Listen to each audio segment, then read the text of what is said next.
তখন বলতো যে গাজা হচ্ছে আমালেকাইটস, এখন বলে ইরান হচ্ছে আমালেকাইটস। মানে ওদের যখন যার সাথে যুদ্ধ লাগবে তারাই হইতেছে আমালেকাইটস। זכור את אשר עשה לך עמלק। ওরা কি আসলে মসজিদুল আকসা বোমা মেরে উড়াই দিবে?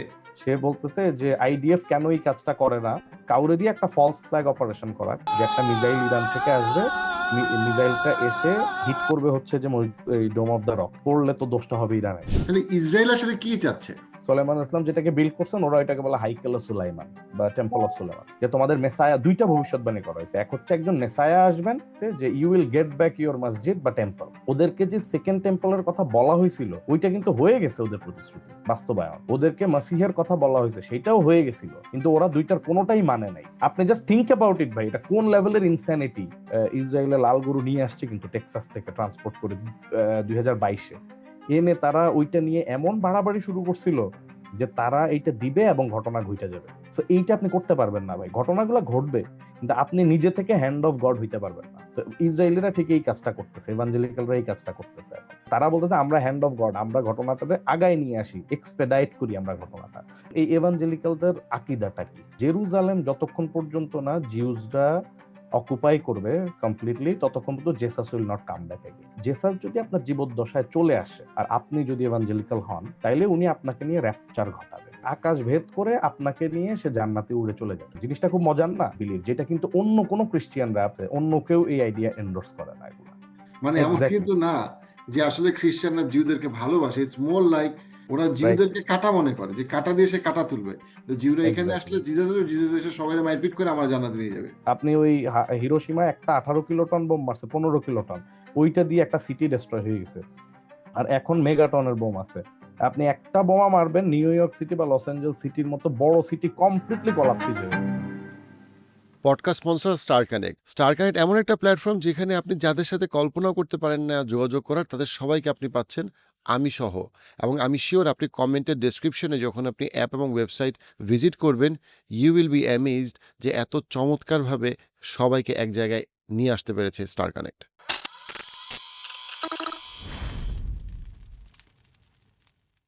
আসসালামু আলাইকুম ডক্টর রিয়াজ ভাই, কেমন আছেন? ওয়ালাইকুম সালাম, আলহামদুলিল্লাহ ইয়াহিয়া ভাই ভালো আছি, আপনি কেমন আছেন?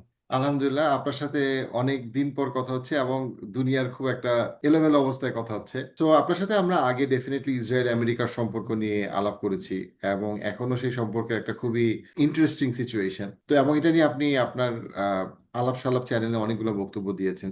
তো তার সূত্র ধরে আমি জানতে চাবো প্রথমে আপনার কাছে যে এখানে ইসরায়েলের পয়েন্টটা যদি আমরা একটু আসি, যে ইসরায়েল আসলে এখানে গ্রেটার ইসরায়েল বানাইতে চায়। আচ্ছা, তো গ্রেটার ইসরায়েল আসলে এটা তো একটা খুব প্র্যাকটিক্যাল কোনো রেশনাল কোনো অ্যাসপারেশন না। কারণটা হচ্ছে যে ইসরায়েলিদের সংখ্যা হচ্ছে গিয়ে মাত্র 7 মিলিয়ন। আর পুরা আরব ভূখণ্ড যেটা সে বলতেছে, একটা তো হচ্ছে গিয়ে সে এখন পুরা গ্রেটার ইসরায়েলের সাথে কম্পেয়ার করলে সে মাত্র 2 to 3% ওন করে। এক আর দ্বিতীয় হইল, সে যদি পুরোটা দখলও করে তাহলেও তার পপুলেশন থাকবে 2 to 3% approximately, considering the entire Arab population. তাহলে সে আসলে আমাদেরকে তো যে অনেক সময় বলা হয় যে জিউরা অনেক বুদ্ধিমান, হ্যাঁ, জিউরা যখন মায়ের পেটে থাকে তখন তাদের মারা কি কি বাদাম খায়, তো ইত্যাদি এরকম কিছু ফেসবুক পোস্ট আমি দেখছি। তো তো তারা যদি এত বুদ্ধিমান হয়, তারা তো দেখতেছে যে তাদের চোখের সামনে চায়না ক্লিয়ারলি তাদের বিরুদ্ধে চলে গেছে, রাশিয়া তাদের বিরুদ্ধে চলে গেছে। তাদের পক্ষে বেসিক্যালি এখন আছে ইউএসএ আর ইন্ডিয়া প্র্যাকটিক্যাল। ইন্ডিয়াও তো তাকে কখনো মিলিটারি সাপোর্ট দেওয়ার কথা বলে নাই, ফিনান্সিয়াল সাপোর্ট দেওয়ার কথা আসলে এখনো ইন্ডিয়া কমিট করছে কি মানে আমার চোখে পড়ে নাই। তাহলে তাকে সাপোর্ট দিচ্ছে বেসিক্যালি ইউএসএ। ইয়েও ইউকেও আমরা দেখতে পাইলাম যে এবার আসলে যুদ্ধে জড়াইলো না, পাশ কাটাই গেল। সো স্পেন তো রীতিমতো এটা নিয়ে তার শুরু করে দিল, তার মানে একদম মানে ইউএস এর বিরুদ্ধে একরকম আহ, মানে বড় বড় কথা বলা শুরু করলো ইসরায়েলের বিরুদ্ধে। তাহলে ইসরায়েল আসলে কি চাচ্ছে প্র্যাকটিক্যালি? খুব ভালো একটা প্রশ্ন করছেন, এইটার জন্য ভাই আমাকে একটু সময় দিয়েন, এটা একটু পিছন থেকে শুরু করতে হবে।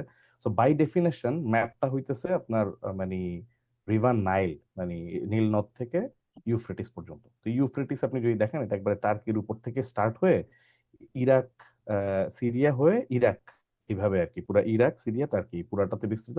আর এইদিকে রিভার নাইল, মানে আপনি যদি নীল নদ থেকে ওই কি বলে ইউফ্রেটিস পর্যন্ত একটা দুইটা বাউন্ডারি আঁকেন, তাহলে এর মধ্যে মোটামুটি পুরা গালফ এবং পুরা শাম অঞ্চল, যেটা মানে অর্থাৎ লেবানন, জর্ডান, সিরিয়া, প্যালেস্টাইন এগুলা, আর part of Iraq and Turkey and আপনার পার্ট অফ হচ্ছে যে মিশর, এই পুরাটা পড়ে।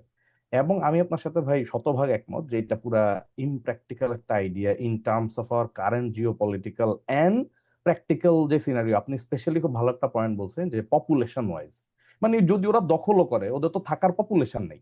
You have just 7 million people. তারপরে এই 7 মিলিয়ন আপনি মানে মোটামুটি হিটলারের আমলে, হিটলারের পরে আপনার যখন হলোকস্টের এক্সকিউজ দিয়ে ওনারা পুরা ইউরোপ থেকে মাইগ্রেট করায় নিয়ে আসলেন, সর্বসাকুল্যে 7 মিলিয়ন হইলো, মানে বংশ বিস্তার করে টরে।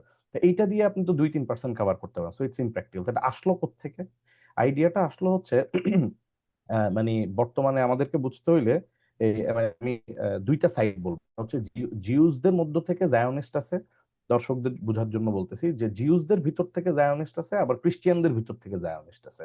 সো হোয়াট ডাজ ইট মিন?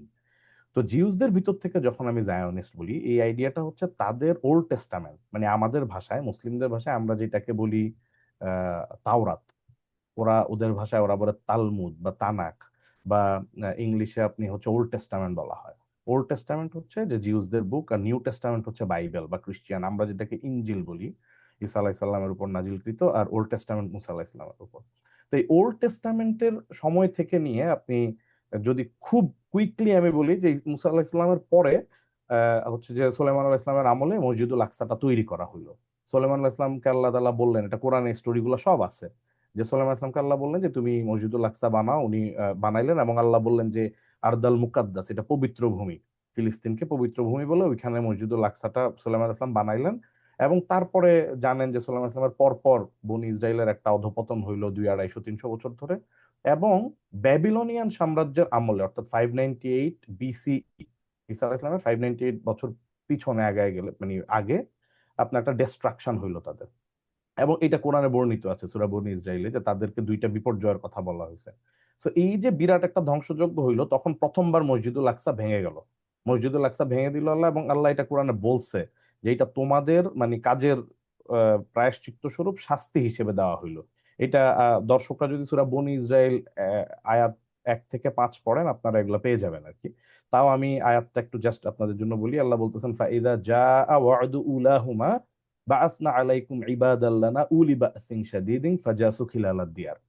তো আল্লাহ বলতেছে প্রথম বিদ্রোহের সময়টা যখন আসলো, তখন আমি একদল বান্দাকে পাঠাইলাম। এই একদল বান্দা হচ্ছে ব্যাবিলনিয়ানরা। তারা এসে তোমাদের শহরে ঢুকলো এবং সবকিছু ভেঙে চুরে দিল। তারা অত্যন্ত শক্তিশালী ছিল। এটা হচ্ছে ব্যাবিলনিয়ান অ্যাটাক। তো মসজিদুল আকসাটা ভেঙে গেল।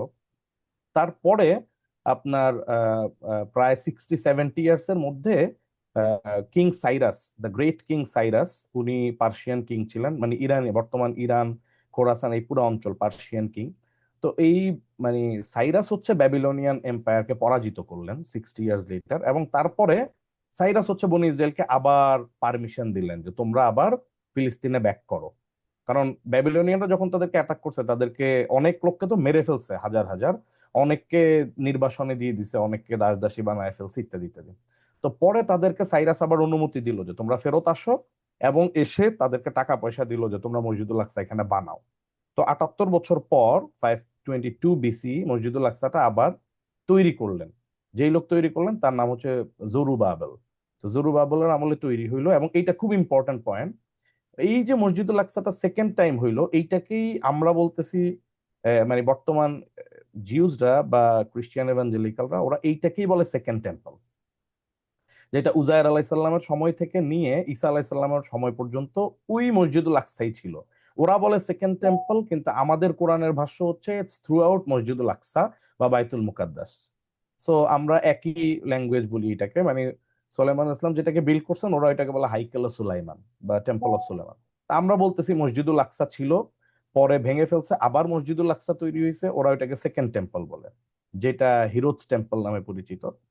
তো এই যে সেকেন্ড টেম্পলটা হইলো, এখানে মজার ঘটনাটা আপনি যেটা প্রশ্নটা করছেন আমি ওইখানে এখন কানেক্ট করছি, সেটা হচ্ছে তাদের যে এক্সিলিক পিরিয়ডটা ছিল বন ইসরায়েলের, অর্থাৎ তারা যে মানে 300 বছর তো তারা অধপতিত হইলো।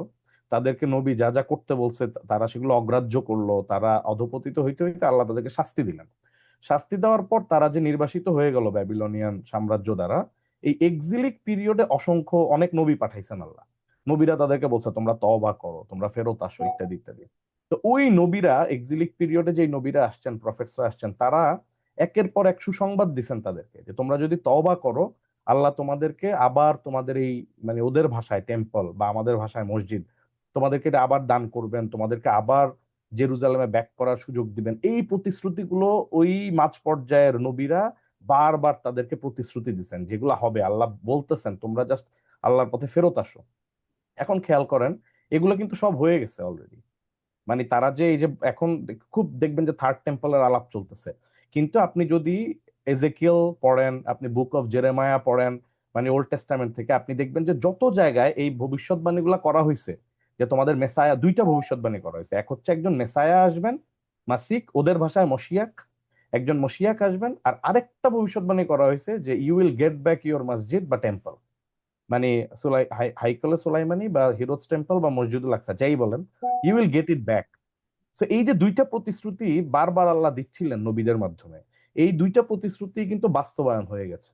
আপনার জরুবাবলের আমলে মসজিদুল আকসা তৈরি হয়ে গেছে, এটার মাধ্যমে আল্লাহ প্রতিশ্রুতি পূরণ করলেন। এবং ঈসা আলাইহিস সালাম যখন আসছেন, এসে যখন বলছেন যে আনা মাসিহ ইবনে মারিয়াম, আমি মসিহ ইবনে মারিয়াম, কোরআনে এই জন্য বারবার ওনাকে মাসিহ ঈসা ইবনে মারিয়াম, মসিহ ইবনে মারিয়াম এইভাবে বলে পরিচিত করা বলা হয়েছে। কারণ হচ্ছে উনি যখন এসে নিজেকে মসিহ বলছেন, তখন আপনার জেরুজালেমে যেই জিউসরা ছিল তারা এটা মেনে নিতে পারে নাই, because they were waiting for a king messiah. তারা এমন একজন নবীর জন্য ওয়েট করতেছিলেন যিনি মেসায়া হবেন, একই সাথে রাজা হবেন, মানে সুলাইমান আলাইহিসসালামের মতো। কিন্তু ঈসা আলাইহিসসালাম যখন আসছেন, বাপ ছাড়া জন্ম হয়েছে, যদিও মিরাকুলাস মোজেজা দেখাইছেন উনি, অনেক মোজেজা দেখাইছেন উনি। অন্ধের চোখে যদি মানে আপনার হাত মাসেও করতেন তাহলে অন্ধের চোখ ভালো হয়ে যেত, হ্যাঁ, এরকম অনেকগুলো মোজেজা ওনার ছিল। কিন্তু স্টিল, যেহেতু উনার কোনো সেনাবাহিনী নিয়ে আসেন নাই, উনি রাজত্ব নিয়ে আসেন নাই, সো বনি ইসরায়েল তাকে প্রশ্ন করতো যে তুমি যদি মেসায়া হও, মসিহ হও, তাহলে ওয়ার ইজ ইউর কিংডম। তখন উনি সেই বিখ্যাত উক্তিগুলা করছেন যে enter the kingdom of god, তোমরা আল্লাহর আনুগত্যে প্রবেশ করো, তা পলিটিক্যাল কিংডমটা পরে তোমরা পাবা, you have to enter into the spiritual kingdom first. কিন্তু ওরা কিন্তু মানে নাই। তো এই যার ফলশ্রুতিতে আল্লাহ তাদেরকে সেকেন্ড শাস্তিটা দিলেন বলে মোটামুটি এটাই ক্লাসিক্যাল স্কলারদের ওপিনিয়ন, যে সেকেন্ড শাস্তিটাও হয়ে গেছে আফটার ঈসা আলাইহিস সালাম, মানে আফটার ঈসা আলাইহিস সালামস এরা, যেটা আপনার 70 সিই বা খ্রিস্টাব্দ 70 খ্রিস্টাব্দতে, বা ঈসা আলাইহিস সালামের 37 ইয়ার্স লেটার। তো তখন কি হলো, রোমানরা অ্যাটাক করলো এবং মসজিদুল আকসা দ্বিতীয়বার ভেঙে গুড়ায় দেওয়া হলো। এবং তারপর থেকে নিয়ে এই 2000 বছর এই বনি ইসরায়েলিরা এরা কিন্তু কোথাও মানে আশ্রয় পায় নাই। আপনি দেখেন, তারা যেখানে গেছে তারা শুধুমাত্র একটু পিসফুল টাইম পাইছে হচ্ছে ওসমানী সালতানাতের আন্ডারে, অর্থাৎ মুসলিমদের আন্ডারে। কিন্তু অন্য কোথাও ইউরোপে যেখানে গেছে তাদেরকে মারা হয়েছে। শুধুমাত্র হিটলার কিন্তু না, আপনি এর আগে স্কটল্যান্ডে তারা গেছিল, তারা ইংল্যান্ডে গেছে, তারা বিভিন্ন জায়গায় ট্রাই করছে, ফ্রান্সে, কোথাও তাদেরকে শান্তিতে থাকতে দেওয়া হয় নাই, বরঞ্চ European use to hate them. That's why তাদেরকে মানে বারবার টর্চারের মুখোমুখি হইতে হয়েছে। এবং তারপরে আপনার হচ্ছে যে পরের ঘটনাটা তো আমরা জানি। তা আমি শেষ করতেছি এই স্টেটমেন্ট দিয়ে, যে বেসিক্যালি ওদেরকে যে সেকেন্ড টেম্পলের কথা বলা হয়েছিল, ওইটা কিন্তু হয়ে গেছে, ওদের প্রতিশ্রুতি বাস্তবায়ন। ওদেরকে মাসিহের কথা বলা হয়েছে, সেটাও হয়ে গেছিল, কিন্তু ওরা দুইটার কোনোটাই মানে নাই। সো এখন ওরা ওল্ড টেস্টামেন্টের ওই টেক্সট গুলা, যে ওদের টেম্পল আবার আসবে, আবার টেম্পল তৈরি হবে, মেসায়ার হাতে তৈরি হবে, মেসায়া কিন্তু মেসায়ার হাতে না, সরি, মেসায়া আসবেন ওই টেম্পল, এগুলো সব হয়েছে, কিন্তু ওরা ওই মেসায়ার জন্য ওয়েট করতেছে, because they refuse to accept the true messiah. এবং ওরা ওই মানে মসজিদের যে ভবিষ্যৎবাণী ছিল যে মসজিদ আবার হবে, টেম্পল আবার হবে, ওই আয়াতগুলোকে তারা এখন তাদের থার্ড টেম্পলের জন্য অ্যাপ্লাই করে। কিন্তু আপনি যদি ওল্ড টেস্টামেন্ট পড়েন, থার্ড টেম্পলের কথা বলা নাই, just the it's referring the revival of the second temple. কিন্তু সেকেন্ড টেম্পল যেহেতু ঈসা আলাইহিস সালামের জামানায় ওরা মানে নাই, এই জন্য দে আর জাস্ট ইগনোরিং দ্যাট টোটালি, তারা বলছে থার্ড টেম্পল হবে। তো এখন আপনার প্রশ্নটা ছিল যে জিউসরা তো চালাক, ওরা কেন বুঝতেছে না? বিকজ আমার হিসাবটা হচ্ছে যে ওরা আসলে এখন একটু মোহগ্রস্ত অবস্থায় আছে ভাই। কেন মোহগ্রস্ত অবস্থায় আছে এটা বুঝতে হইলে আপনাকে ইসরায়েলের ভিতরের মানে পলিটিক্যাল পার্টিকুলার ফরমেশন একটু বুঝতে হবে। তো ইসরায়েলের ভিতরে আপনি যদি দেখেন যে তাদের যে পলিটিক্যাল অবস্থা, যেমন নেতানিয়াহুর পার্টি এখন ক্ষমতায়, এই নেতানিয়াহুর পার্টি হচ্ছে মনে করেন মেজর পার্টি ইসরায়েলের, তারা সবচেয়ে বড় পার্টি। তো এরা কিন্তু লিস্ট মানে মুসলিমরা একবার থাকতেই পারবে না আরবরা এটা মনে করতো না। ওরা মনে করতো যে ঠিক আছে মুসলিম আরবরা থাকতে পারবে প্যালেস্টাইনে, কিন্তু they will be second class citizen, মানে আমরা ডমিনেট করব, ওরা আমাদের মুচি হবে, ওরা জুতা পালিশ করবে ইত্যাদি ইত্যাদি। সো দ্যাট ইজ হচ্ছে নেতানিয়াহু অ্যান্ড হিজ পার্টি। কিন্তু সেকেন্ড যে পার্টিটা এখন মানে গভর্নমেন্টের কোয়ালিশন পার্টি হিসেবে আছে, এরা হচ্ছে আপনার ওতমা ইয়াহুদিত পার্টি। ওতমা ইয়াহুদিত পার্টি এরা হচ্ছে আপনার এখন প্রায় almost 25 to 30% of like Israel's population, মানে সাপোর্ট তাদের হয়েছে। সো এই যে সেকেন্ড যে পার্টিটা, এরাই হচ্ছে আপনার পুরা জাতিকে, পুরা ইয়াং জেনারেশনকে একটা মোহর মধ্যে ঢুকায় ফেলছে, মোহগ্রস্ত অবসেশনের মধ্যে ঢুকায় ফেলছে। সেটা কি? এই সেকেন্ড গ্রুপটার একটু পরিচয় দিই, তাহলে আমার মনে হয় আপনার অ্যান্সারটা পূর্ণতা পাবে। সো এই সেকেন্ড গ্রুপটা এলিমিনেশনিস্ট যারা, এরা মনে করে যে মুসলিমরা থাকতেই পারবে না প্যালেস্টাইনে, so they have to be eliminated completely. এবং এই সেকেন্ড যে গ্রুপটা এলিমিনেশনিস্ট, এদের মানে গুরু যদি বলা হয় তাহলে আপনাকে বলতে হবে রাব্বি মেয়ের কাহানে নামক একজন লোক ছিল, ওনার কথা বলতে হবে। সো এই রাব্বি মেয়ের কাহানে, উনি নিউ ইয়র্কে ছিলেন। উনি একটা বই লিখছিলেন, ওনার অনেকগুলো বই আছে এবং সবগুলোই খুব এক্সট্রিম উগ্র। ওনার একটা বই হচ্ছে দে মাস্ট গো, মানে আরবরা প্যালেস্টাইনিয়ানরা চলে যেতে হবে এখান থেকে, ওরা থাকতে পারবে না। এবং উনি এতটাই উগ্র ছিল এই লোক, যে তাকে ইসরায়েলের আদালতে 1980s জেইল দিছে, মানে তাকে কারাদণ্ডে দণ্ডিত করা হয়েছে যে সে মসজিদুল আকসার নিচে বোমা পুঁতে রাখছে, মসজিদুল আকসা সে বোমা দিয়ে উড়াই দিতে চায়।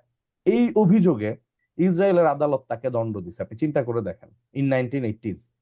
সো সে নেসেটে দুইবার মানে পার্টিসিপেট, তিনবার বোধহয় পার্টিসিপেট করছিল। 1976 এবং 1980-তে উনি হেরে গেছে নির্বাচনে, 1984-এ জিতছে। এবং তার পার্টিকে এই উগ্রতার জন্য ব্যান করা হয়েছে 1988-এ, মানে ইসরায়েলি এই উগ্র পার্টিকে ব্যান করে দিছে। কিন্তু যেটা ঘটনাটা ঘটছে এরপরে সেটা হচ্ছে 1990s-এ এই রাব্বি মেয়ের কাহানেকে মানে আততায়ীর হাতে নিহত হয় তিনি।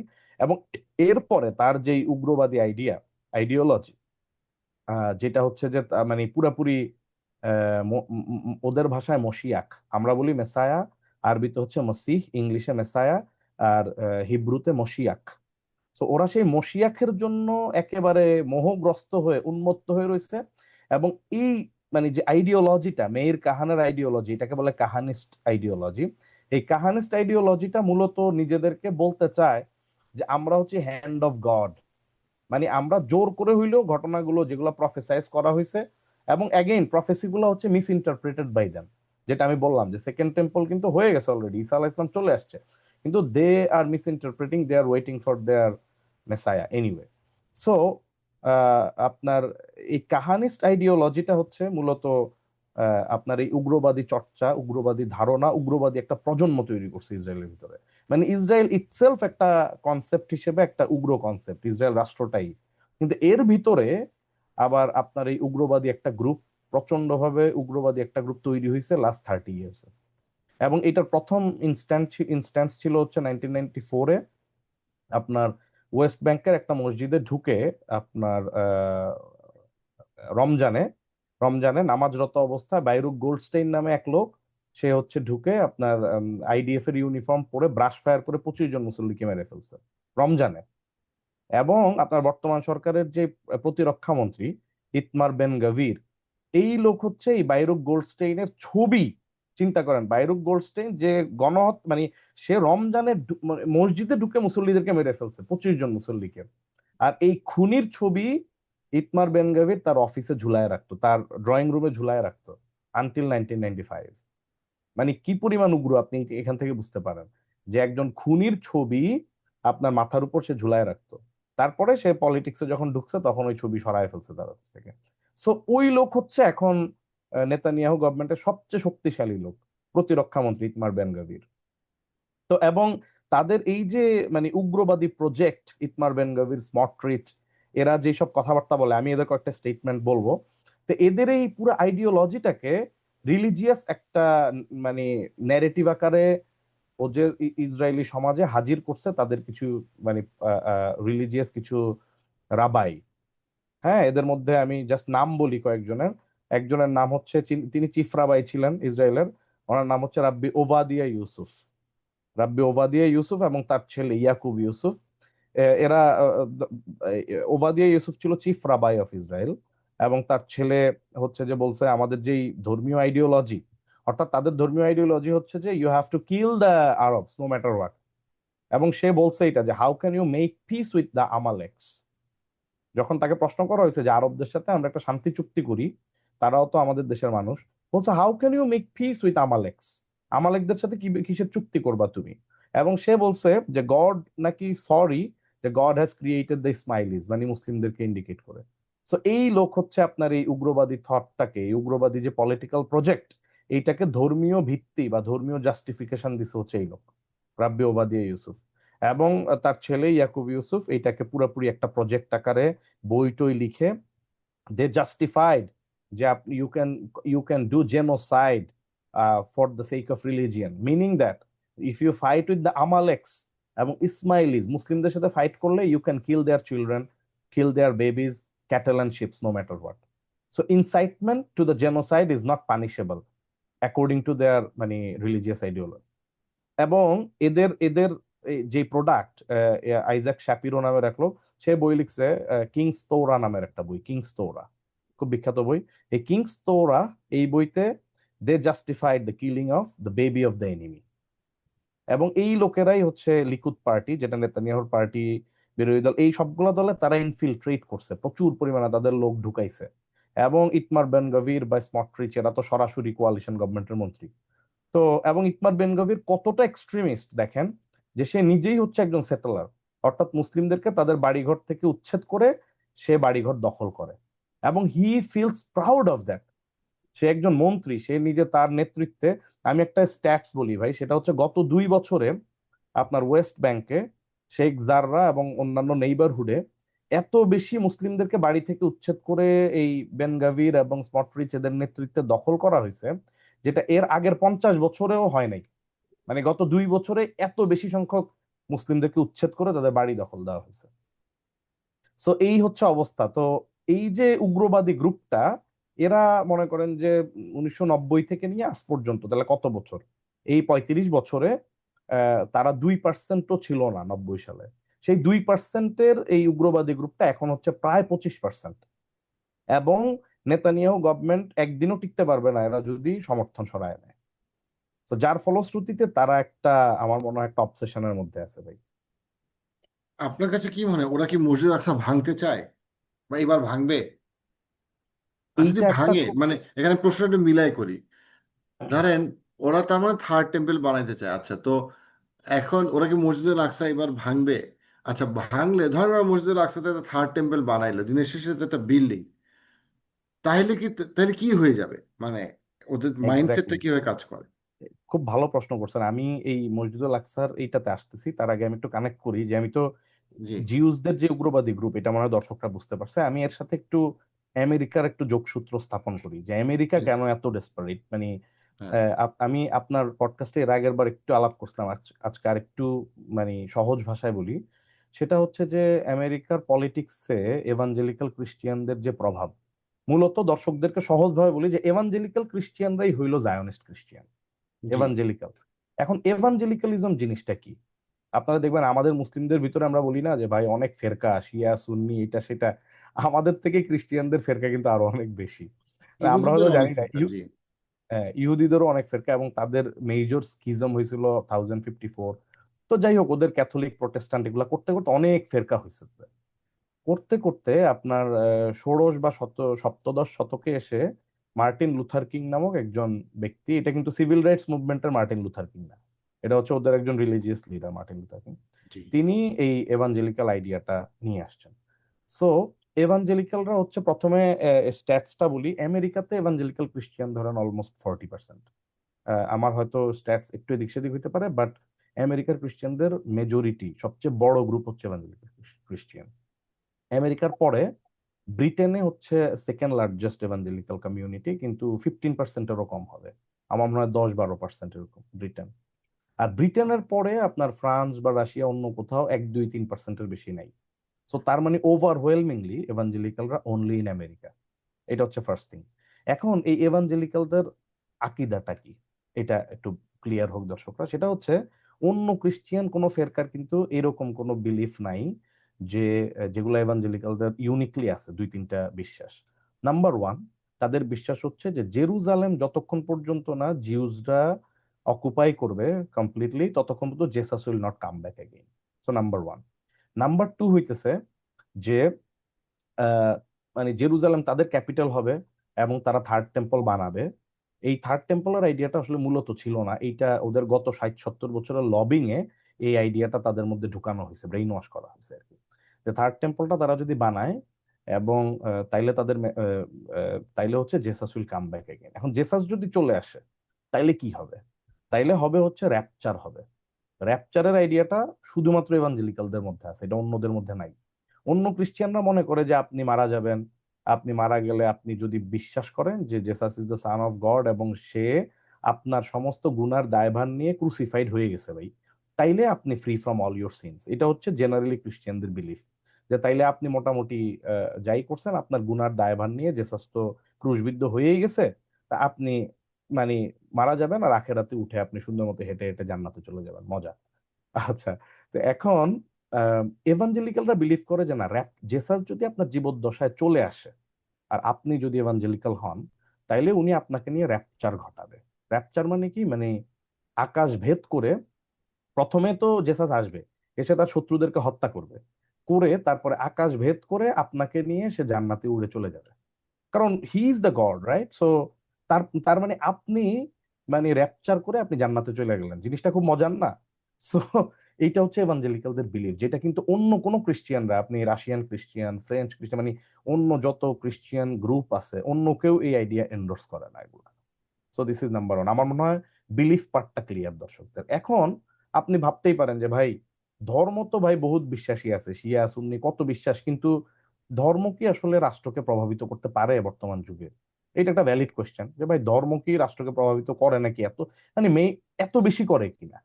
কিন্তু বাস্তবতা হচ্ছে, আমরা যদিও মানে it use to sound like a conspiracy theory, কিন্তু যত দিন যাচ্ছে আমেরিকান পলিটিক্যাল স্পেকট্রামের ভিতরে যে এভাঞ্জেলিক্যালরা ডিপলি ইনফ্লুয়েন্স করে এবং তারা যে ডিপলি আপনার প্রভাব রাখে প্রত্যেকটা কংগ্রেসম্যান সিনেটরের কাছে, এইটা দিন দিন ক্লিয়ার হইতেছে আরো ভাই। আগে তো তাও ধরেন 10 বছর আগে আমি আজকের কথাগুলো বললে কনস্পিরেসি থিওরি মনে হইতো। আমি এখানে দর্শকদেরকে বিশেষভাবে অনুরোধ জানাবো যে আপনারা ইউটিউবে প্রচুর মেটেরিয়াল পাবেন evangelical Christians and their target, third temple, এগুলো নিয়ে। কিন্তু আপনারা যদি মোটামুটি রিলায়েবল অথেন্টিক ডকুমেন্টারি দেখতে চান, আল জাজিরার 2 পর্বের একটা ডকুমেন্টারি আছে। এবং আমি জানি না বাংলাদেশে হয়তো রেস্ট্রিক্টেড হইতে পারে, বিভিন্ন কান্ট্রিতে ওরা রেস্ট্রিকশন দিয়ে রাখছে। তো আল জাজিরার 2 পর্বের ডকুমেন্টারিটাতে দেখবেন যে ডিটেইলস তারা ধরে ধরে দেখাইছে, এবং দেখাইছে কিভাবে এই এভাঞ্জেলিক্যালদের সরাসরি ডিপ ইনফ্লুয়েন্স আছে আমেরিকান পলিটিশিয়ানদের উপর।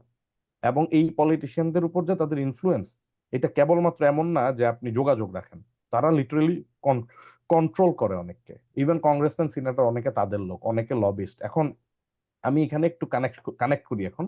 তো আমরা আইপ্যাক এর নাম অনেক শুনছি, American Israel political affairs council, right? I-PAC হচ্ছে জিউস জায়নিস্টদের সবচেয়ে বড় lobby. I-PAC use to control American politicians. এবং ধরেন আপনি জো বাইডেনও যদি ধরেন, জো বাইডেন সহ আমেরিকান ডেমোক্রেটরা রিপাবলিকানরা সবাই মোটামুটি আইপ্যাক থেকে টাকা পয়সা খাইছে, এটা আমরা জানি, রাইট? এখন আইপ্যাক হচ্ছে জিউস জায়নিস্টদের সবচেয়ে স্ট্রংগেস্ট লবি।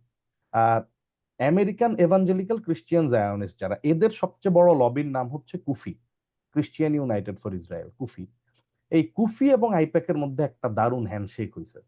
এবং আপনি in recent years, in last 10-15 ইয়ার্সে দেখবেন যে কুফিরা ইভেন আইপ্যাকের থেকেও, আইপ্যাক তো ভাই পলিটিক্যাল লবিং করে, সরাসরি ধর্মকে ইউজ করে না। কিন্তু আইপ্যাক কিন্তু সরাসরি ধর্মকে ইউজ করে না, ওরা পলিটিক্যাল লবিং করে, ইসরায়েলের স্বার্থে কাজ করে। আর কুফি হচ্ছে ভাই সরাসরি পলিটিক্যাল লবিং করে, ধর্মকে ইউজ করে। মানে তারা দেখেন, এই যে আপনি রিসেন্টলি একটা ছবি খুব ভাইরাল হয়েছিল, যে ট্রাম্পের গায়ে হাত দিয়ে অনেক প্যাস্টররা যে মোনাজাত করতেছে, দোয়া দোয়া মোনাজাত হচ্ছে হোয়াইট হাউসে, দেখছেন নিশ্চয়ই আপনি। হ্যাঁ, এইটা কিন্তু কোনো আইপ্যাক জিউসরা করে নাই। এটা কারা করছে? এটা করছে হইলো কুফির লোকেরা। কুফি হচ্ছে ক্রিশ্চিয়ান ইউনাইটেড ফর ইসরায়েল, মানে এভাঞ্জেলিক্যাল প্যাস্টররা। এরা যে হচ্ছে করতে, এবং এরা এটা আজকে না, কিন্তু এরা ট্রাম্পের প্রথম আমল যেটা 2016 বা তারও আগে, গত 10-15 বছর থেকে ওর এক্সট্রিমলি তারা এই আপনার এই কন্ট্রোলটা পলিটিশিয়ানদের উপর নিচ্ছে। এবং আমি এইভাবে বলি যে এতদিন হচ্ছে সরাসরি ধরেন আইপ্যাক তাদের লবি দিয়ে পলিটিশিয়ানদেরকে কন্ট্রোল করতো, আর কুফি তাদের ইতিহাসে সর্বপ্রথম সফলভাবে তাদের নিজেদের একজন লোক, মানে ট্রাম্প হচ্ছে এমন একজন ব্যক্তি যে কিন্তু নিজে খুব কোনো রিলিজিয়াস না, কোনো আইডিওলগ না, কিচ্ছু না, সেগুলো বিজনেসম্যান ভাই, টাকাই তার ধর্ম, ঠিক আছে। কিন্তু ট্রাম্প এমন একজন ব্যক্তি, সে হচ্ছে মোটামুটি তাকে হচ্ছে কুফি বা ইভাঞ্জেলিক্যালরা সরাসরি ইউজ করতে পারে, ম্যানিপুলেট করতে পারে। এটা এখন কি দিয়ে ম্যানিপুলেট করে? টাকা দিয়ে করে, নাকি তারে মেগালোম্যানিয়া, সে তো মেগালোম্যানিয়াক লোক, তারে হয়তো বলে যে তুমিই হচ্ছ ভাই মেসায়া। আপনি দেখেন কিছু ইন্টারেস্টিং কয়েকটা নোট বলি যে হ্যাঁ ট্রাম্প কিভাবে ম্যানিপুলেটেড হইতে পারে। তারা ধরেন 2017 সালে ট্রাম্প যখন বলল যে Jerusalem is the eternal capital of Israel, তো ঘোষণা দিল, এবং তারপরে কি করলো, আপনার টেম্পল কমিটি, ইসরায়েলের টেম্পল কমিটি, তারা একটা কয়েন ছাপাইলো। সো ওই টেম্পল কয়েনে দেখবেন যে লেখা 1917 থেকে 2017, বেলফোর্ড ডিক্লারেশন থেকে ট্রাম্প ডিক্লারেশন, 100 বছর। এরপরে ওইখানে ট্রাম্পের ছবির সাথে সাইরাসের ছবি দেওয়া। তো এখন দর্শকরা চিন্তা করেন যে কিং সাইরাসের সাথে ট্রাম্পের সম্পর্ক কি? কারণ আপনাদেরকে ইতিহাসটা যেটা বললাম আবার মনে করাই দিই, king Cyrus is the king who help them to rebuild their second temple. তাদের প্রথমবার যখন টেম্পলটা ধ্বংস হয়ে গেছিল, Cyrus help them to come back to Jerusalem and rebuild the second temple. তো ওরা মনে করতেছে Trump is going to help them to rebuild the third temple. So সাইরাসের সাথে ট্রাম্পকে তারা মিলাই ফেলতেছে, দেখেন এটা কিন্তু খুব সিগনিফিকেন্ট। এবং তারা টেম্পল কয়েন বলে। এখন ট্রাম্পের মতো একজন মেগালোম্যানিয়াক মানুষ, ওরে যদি যায় আপনি বলেন ইয়াহিয়া ভাই যে ট্রাম্প তুমি হইতেছো মেসায়া, তুমি হইতেছো ভাই নবী। সাইরাস, হুম, হ্যাঁ, তো এই সে তো আপনারা সব দিয়ে দিবে। ও হইলো তেলবাজি, প্রশংসা শুনতে চায়। ওরে আপনি বলবেন যে তুমি ভাই মেসায়া, তুমি হচ্ছে ইত্যাদি ইত্যাদি, হ্যাঁ, তো ও আপনারা সব করে দিবে। তো ট্রাম্প হচ্ছে এরকম। সো ফলে আমি যেটা বলতেছিলাম যে ডেফিনেটলি আপনি জো বাইডেন বলেন, বারাক ওবামা বলেন, সবাই সবসময় আইপ্যাক এর পকেটে ছিল, no doubt about it. So ফলে আমেরিকার বোথ পার্টি আইপ্যাক দ্বারা নিয়ন্ত্রিত হইতো, এগুলো আমরা জানি। কিন্তু Trump for the first time went one step ahead. সেটা কিভাবে? সে হচ্ছে যে এই যে কুফি বা এভাঞ্জেলিক্যাল খ্রিস্টিয়ান যে গ্রুপস গুলা, যারা কিন্তু শুধুমাত্র পলিটিক্যাল লবিং করে না, এরা পলিটিক্যাল লবিং করে তাদের মানে ধর্মীয় যে উন্মাদনা ব্যাখ্যা, তাদের যে ধর্মীয় উন্মাদনার ব্যাখ্যা, ওই ব্যাখ্যাটাকে ইমপ্লিমেন্ট করার জন্য তারা রাজনৈতিক শক্তিকে ব্যবহার করে। এই গ্রুপটার সরাসরি ইনফ্লুয়েন্সের শিকার হচ্ছে ট্রাম্প। এখন তারা ট্রাম্পকে কিভাবে, তারা কি ট্রাম্পকে বিজনেস দেয়, টাকা পয়সা দিয়ে ইনফ্লুয়েন্স করে, নাকি ট্রাম্পকে মেসায়া টেসায়া বইলে ইনফ্লুয়েন্স করে, সেটা ভিন্ন ডিবেট। কিন্তু ইটস ভেরি ক্লিয়ার যে this group has a deep influence. আমি আরেকটা ঘটনা এখানে বললে এই পয়েন্টটা শেষ করতে যাই ভাই। সেটা হচ্ছে, আপনি জানেন যে গত বছর লাল গরু নিয়ে অনেক কথা হইলো না? লাল জি। গরুর বিস্তারিত আমি যাব, আপনি যদি কোয়েশ্চেন করেন এখন বিস্তারিত বলবো না, বাট এই লাল গরুটা আমেরিকা থেকে যেই লোকটা সাপ্লাই দিল, সে হইলো একজন রাখাল বালক, মানে সে হইলো একটা র্যাঞ্চার, টেক্সাসে থাকে। তার নাম হচ্ছে বাইরন স্টিনসন। তো সে কিন্তু কোনো খুব পড়াশোনা করা লোকও না, কিছুই না, সে জাস্ট র্যাঞ্চার। কিন্তু এই লোক হইলো এভাঞ্জেলিক্যাল খ্রিস্টান এবং ডিপলি কানেক্টেড ইসরায়েলের এইসব ধর্মীয় প্রজেক্টের সাথে, যে তোমাদের লাল গরু আসবে, লাল গরু জবাই দিবা, মেসায়া আসবে, এইসব তাদের যেই মানে মিথ, এগুলার সাথে সে খুব মানে সেও খুব অবসেসড পার্সোনালি। তো এই লোক হচ্ছে 5টা লাল গরু পাঠাইছে ইসরায়েলে, এগুলা করছে, করার পরে গত বছর আপনি শুনলে তাজ্জব হয়ে যাবেন, গত বছর এই র্যাঞ্চারকে মানে এই রাখালকে হচ্ছে যে আপনার একজন সিনেটর ওয়াশিংটন ডিসিতে নিয়ে আসছে, স্পিকার অফ দ্য হাউস, বর্তমান স্পিকার অফ দ্য হাউস সহ প্রায় 50 জন কংগ্রেসম্যান সিনেটরের সামনে এই রাখালকে এনে টাইম করে দিছে, সে আধা ঘন্টা লেকচার দিছে। আপনি জাস্ট থিঙ্ক অ্যাবাউট ইট ভাই, এটা কোন লেভেলের ইনস্যানিটি যে একজন র্যাঞ্চার সে এসে আপনার এলিট পলিটিশিয়ানদের সামনে ওয়াশিংটন ডিসিতে এসে সে লেকচার দিচ্ছে। কিসের উপর লেকচার দিচ্ছে? যে এই লাল গরু কেন এত ইম্পর্টেন্ট, কেন আসলে আমেরিকার হোল হার্টেডলি হেল্প করা উচিত ইসরায়েলকে to build the third temple, কেন থার্ড টেম্পল হইলে মেসায় আসবে, এইসব লেকচার সে দিছে in the Washington DC, in front of the speaker of the house, in front of the elite and influential senator and congressman for half an hour. আপনি চিন্তা করেন এটা এটা আপনি কোনো স্যানিটি দিয়ে ব্যাখ্যা করতে পারবেন? এগুলো তো হইছে। তা আমার মনে হয় দ্যাট ইজ দ্য অ্যান্সার, যে এই যে আইপ্যাক এবং কুফির মধ্যে একটা হ্যান্ডশেক হইলো। এই যে একদিকে আপনার জিউস জায়োনিস্টরা, যারা হচ্ছে মূলত তাদের পলিটিক্যাল অ্যাম্বিশনের জন্য ধর্মকে ইউজ করতো, কিন্তু এইদিকে আমরা আমেরিকার ভিতরে দেখতেছি এভাঞ্জেলিক্যাল খ্রিস্টিয়ানরা, যারা আরো এক ধাপ অগ্রবর্তী, সূর্যের থেকে বালু গরম। এরা হচ্ছে তাদের যে ডিজায়ার যে জেসাসকে নিয়ে আসতেই হবে, র্যাপচার ঘটায় জান্নাতে চলে যেতে হবে, এই মানে তাদের এই হুইমস, তাদের এই মিথোলজি, এটাকে তারা বাস্তবায়ন করার জন্য তারা ইসরায়েলকে খায়া না খায়া সাপোর্ট দিতে হবে। এই আইডিয়াটা ভাই মানে আনফরচুনেটলি এবং মানে এটা শুনতে মনে হচ্ছে কনস্পিরেসি থিওরি, রাইট, কিন্তু এটা সত্যি যে এই মানে অদ্ভুত উড়ে এবং এই মিথ, একটা মিথ কাইন্ড অফ আইডিয়া, এইটা আমেরিকার একবারে এলিটদের মধ্যে পর্যন্ত মানে ব্রেইন ওয়াশ লেভেলে চলে গেছে। এবং লিস্ট এটা এমন লেভেলে গেছে যে এই যে প্যাস্টররা এরা হচ্ছে হোয়াইট হাউস পর্যন্ত অ্যাক্সেস পায়, ওই র্যাঞ্চাররা এসে এদের সামনে লেকচার দেয়। So that is the unfortunate reality আর কি। আপনার আন্ডারস্ট্যান্ডিং কি মনে হয় ওরা কি আসলে মসজিদুল আকসা বোমা মেরে উড়াই দিবে? আচ্ছা, এইটা একটা ভালো প্রশ্ন। আমার গত বছর কি হয়েছিল জানেন তো, যে 12 দিনের যুদ্ধটা যখন হইলো জি। ইরান এবং ইসরায়েলের মধ্যে, প্রথম যে 12 দিনের যুদ্ধটা, তারপরে সিজফায়ার হইলো, তখন ইসরায়েলের এক রাবাই সে বলতেছে যে সরাসরি এখনো ইউটিউবে ভিডিও আছে, সে বলতেছে যে আইডিএফ কেন এই কাজটা করে না, যে তাদের তো ইরানের ভিতরে অনেক মোসাদ এজেন্ট এজেন্ট আছে, কাউরে দিয়ে একটা ফলস ফ্ল্যাগ অপারেশন করা, যে একটা মিসাইল ইরান থেকে আসবে, মিসাইলটা এসে হিট করবে হচ্ছে যে এই ডোম অফ দ্য রকে, ঠিক আছে, ডোম অফ দ্য রকে এসে পড়বে, পড়লে তো দোষটা হবে ইরানের। হ্যাঁ, এই এই আলাপ পর্যন্ত চলে আসছে। সো অ্যাকচুয়ালি ওরা এই লেভেলের হিপনোটাইজড, এই লেভেলের মহাচ্ছন্ন যে দে ক্যান ট্রাই এনিথিং। এখন আমি এখানে আরো কয়েকটা ইনফরমেশন দেই ভাই, যেটা হচ্ছে যে ওরা আসলে করবে কিনা এটা তো আল্লাহ ভালো জানে, ওরা করতে পারবে কিনা। এখন মজার একটা ব্যাপার ভাই, আমি এই ব্যাপারে আমাদের রিসেন্টলি কিছু স্কলাররা, যেমন শাইখ ইয়াসির কাদি, উস্তাদ ওয়াহাজ তারিন এবং মিডল ইস্টের স্পেশালি কাতারের শেখ দিদো, ওনারা একটা ব্যাখ্যা দিচ্ছেন সূরা বনী ইসরাইলের আয়াত নাম্বার 5, যেখানে বলা হচ্ছে যে তোমাদের উপর দ্বিতীয় বিপর্যয়, যেটা ওই বিপর্যয়টা আসে নাই। তো ওনারা একটা ব্যাখ্যা দিচ্ছেন, আমি এই ব্যাখ্যাটা খুব শর্ট করে দর্শকদের জন্য বলতে চাই।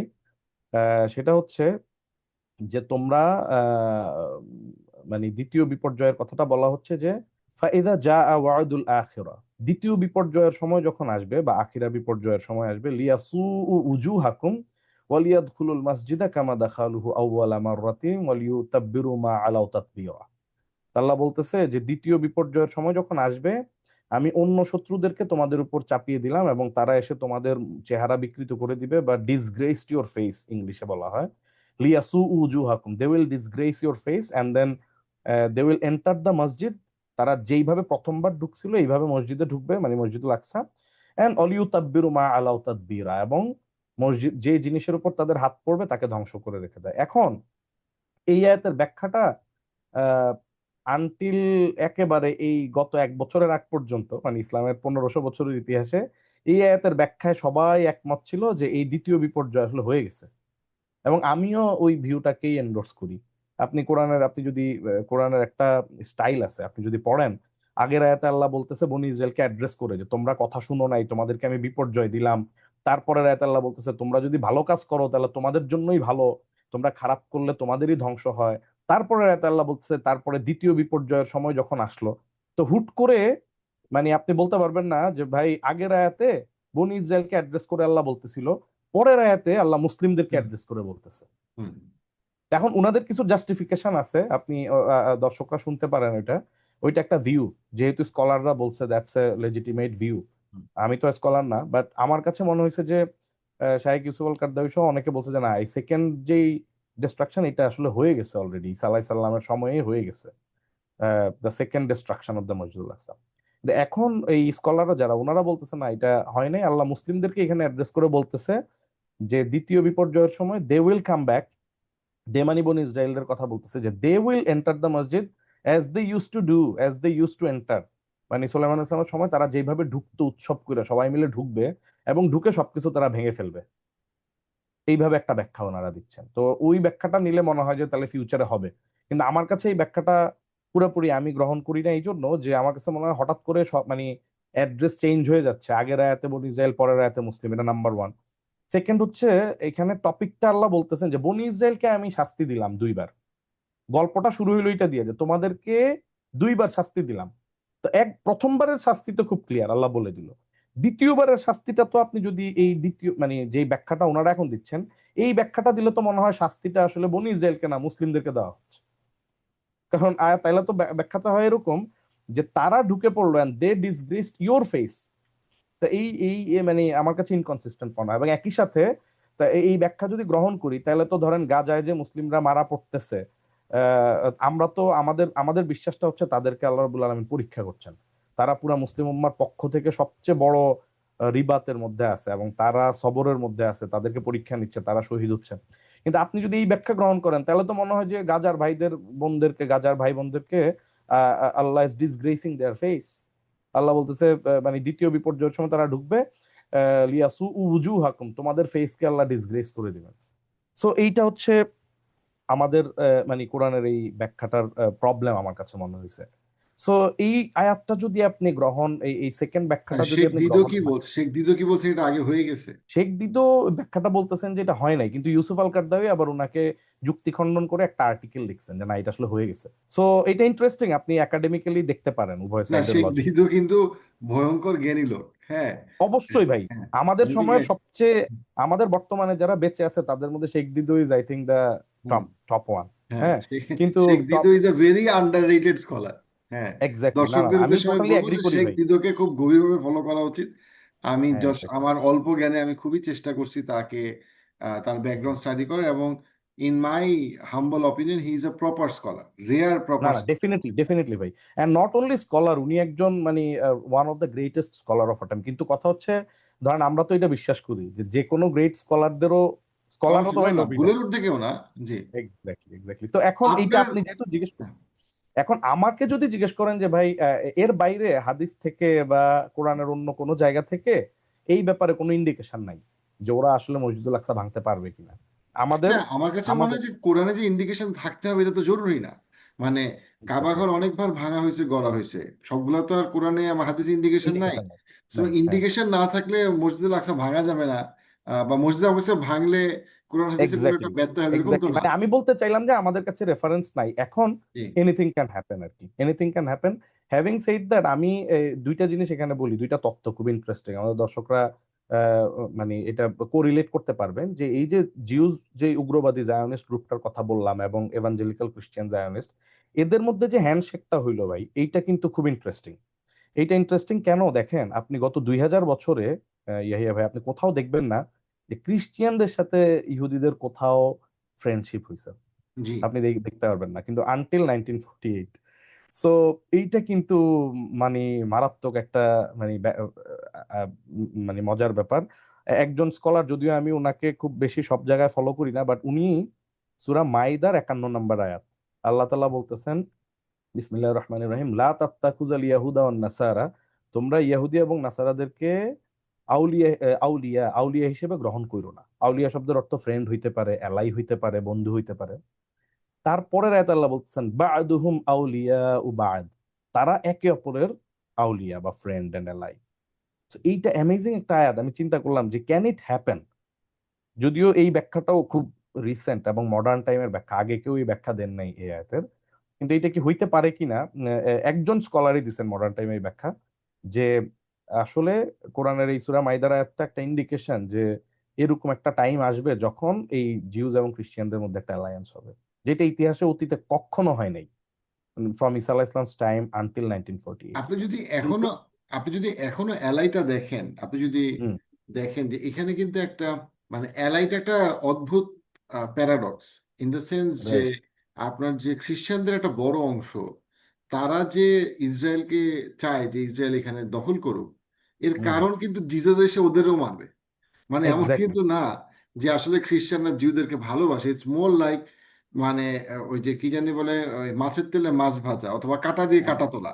ওরা রাইট, জিউদেরকে কাঁটা মনে করে, যে কাঁটা দিয়ে সে কাঁটা তুলবে, কিন্তু ও কিন্তু তাকে আসলে, সো ওদের ইয়েটাও, অ্যালায়েন্সটাও ইজ বেসড অন খুব, মানে একটা স্বার্থ, একটা, যে স্বার্থ, আমি আমার স্বার্থ উদ্ধার করবো জিউদের দিয়ে। তো জিউরা এখানে আসলে এক্স্যাক্টলি জিজাস জিজাস এসে সবাই মারপিট করে আমার জান্নাতে নিয়ে যাবে। এক্স্যাক্টলি। এবং এই জন্য এই অ্যালায়েন্সটাকে, এই যে অনেক ইন্টারেস্টিং ডকুমেন্টারি আছে, এটাকে আনহোলি অ্যালায়েন্স বলে ওরা। আপনি যেটা বললেন এক্স্যাক্টলি এই পয়েন্টেই, যে মানে তারে আমি হেল্প করব একটা কাজ ঘটানোর জন্য, যাতে করে আমার একজন লোক এসে আবার ওরেই পিটাইতে পারে। সো হুম, ইটস খুব প্যারাডক্স আর কি। হুম, তো এইটা ইন্টারেস্টিং একটা ব্যাপার সূরা মাইদার আয়াতটা। আর আরেকটা আয়াত আমি মেনশন করতে চাই এখানে, সূরা আলে ইমরান 112। দর্শকরা যারা ইন্টারেস্টেড পাঠক থাকবেন তারা পড়বেন। আয়াতটা হচ্ছে বিসমিল্লাহির রহমানির রহিম, দুরিবাত আলাইহিমুজ যিল্লাতু আইনামা সুকিফু ইল্লা বিহাবলিম মিনাল্লাহি ওয়া হাবলিম মিনান নাস।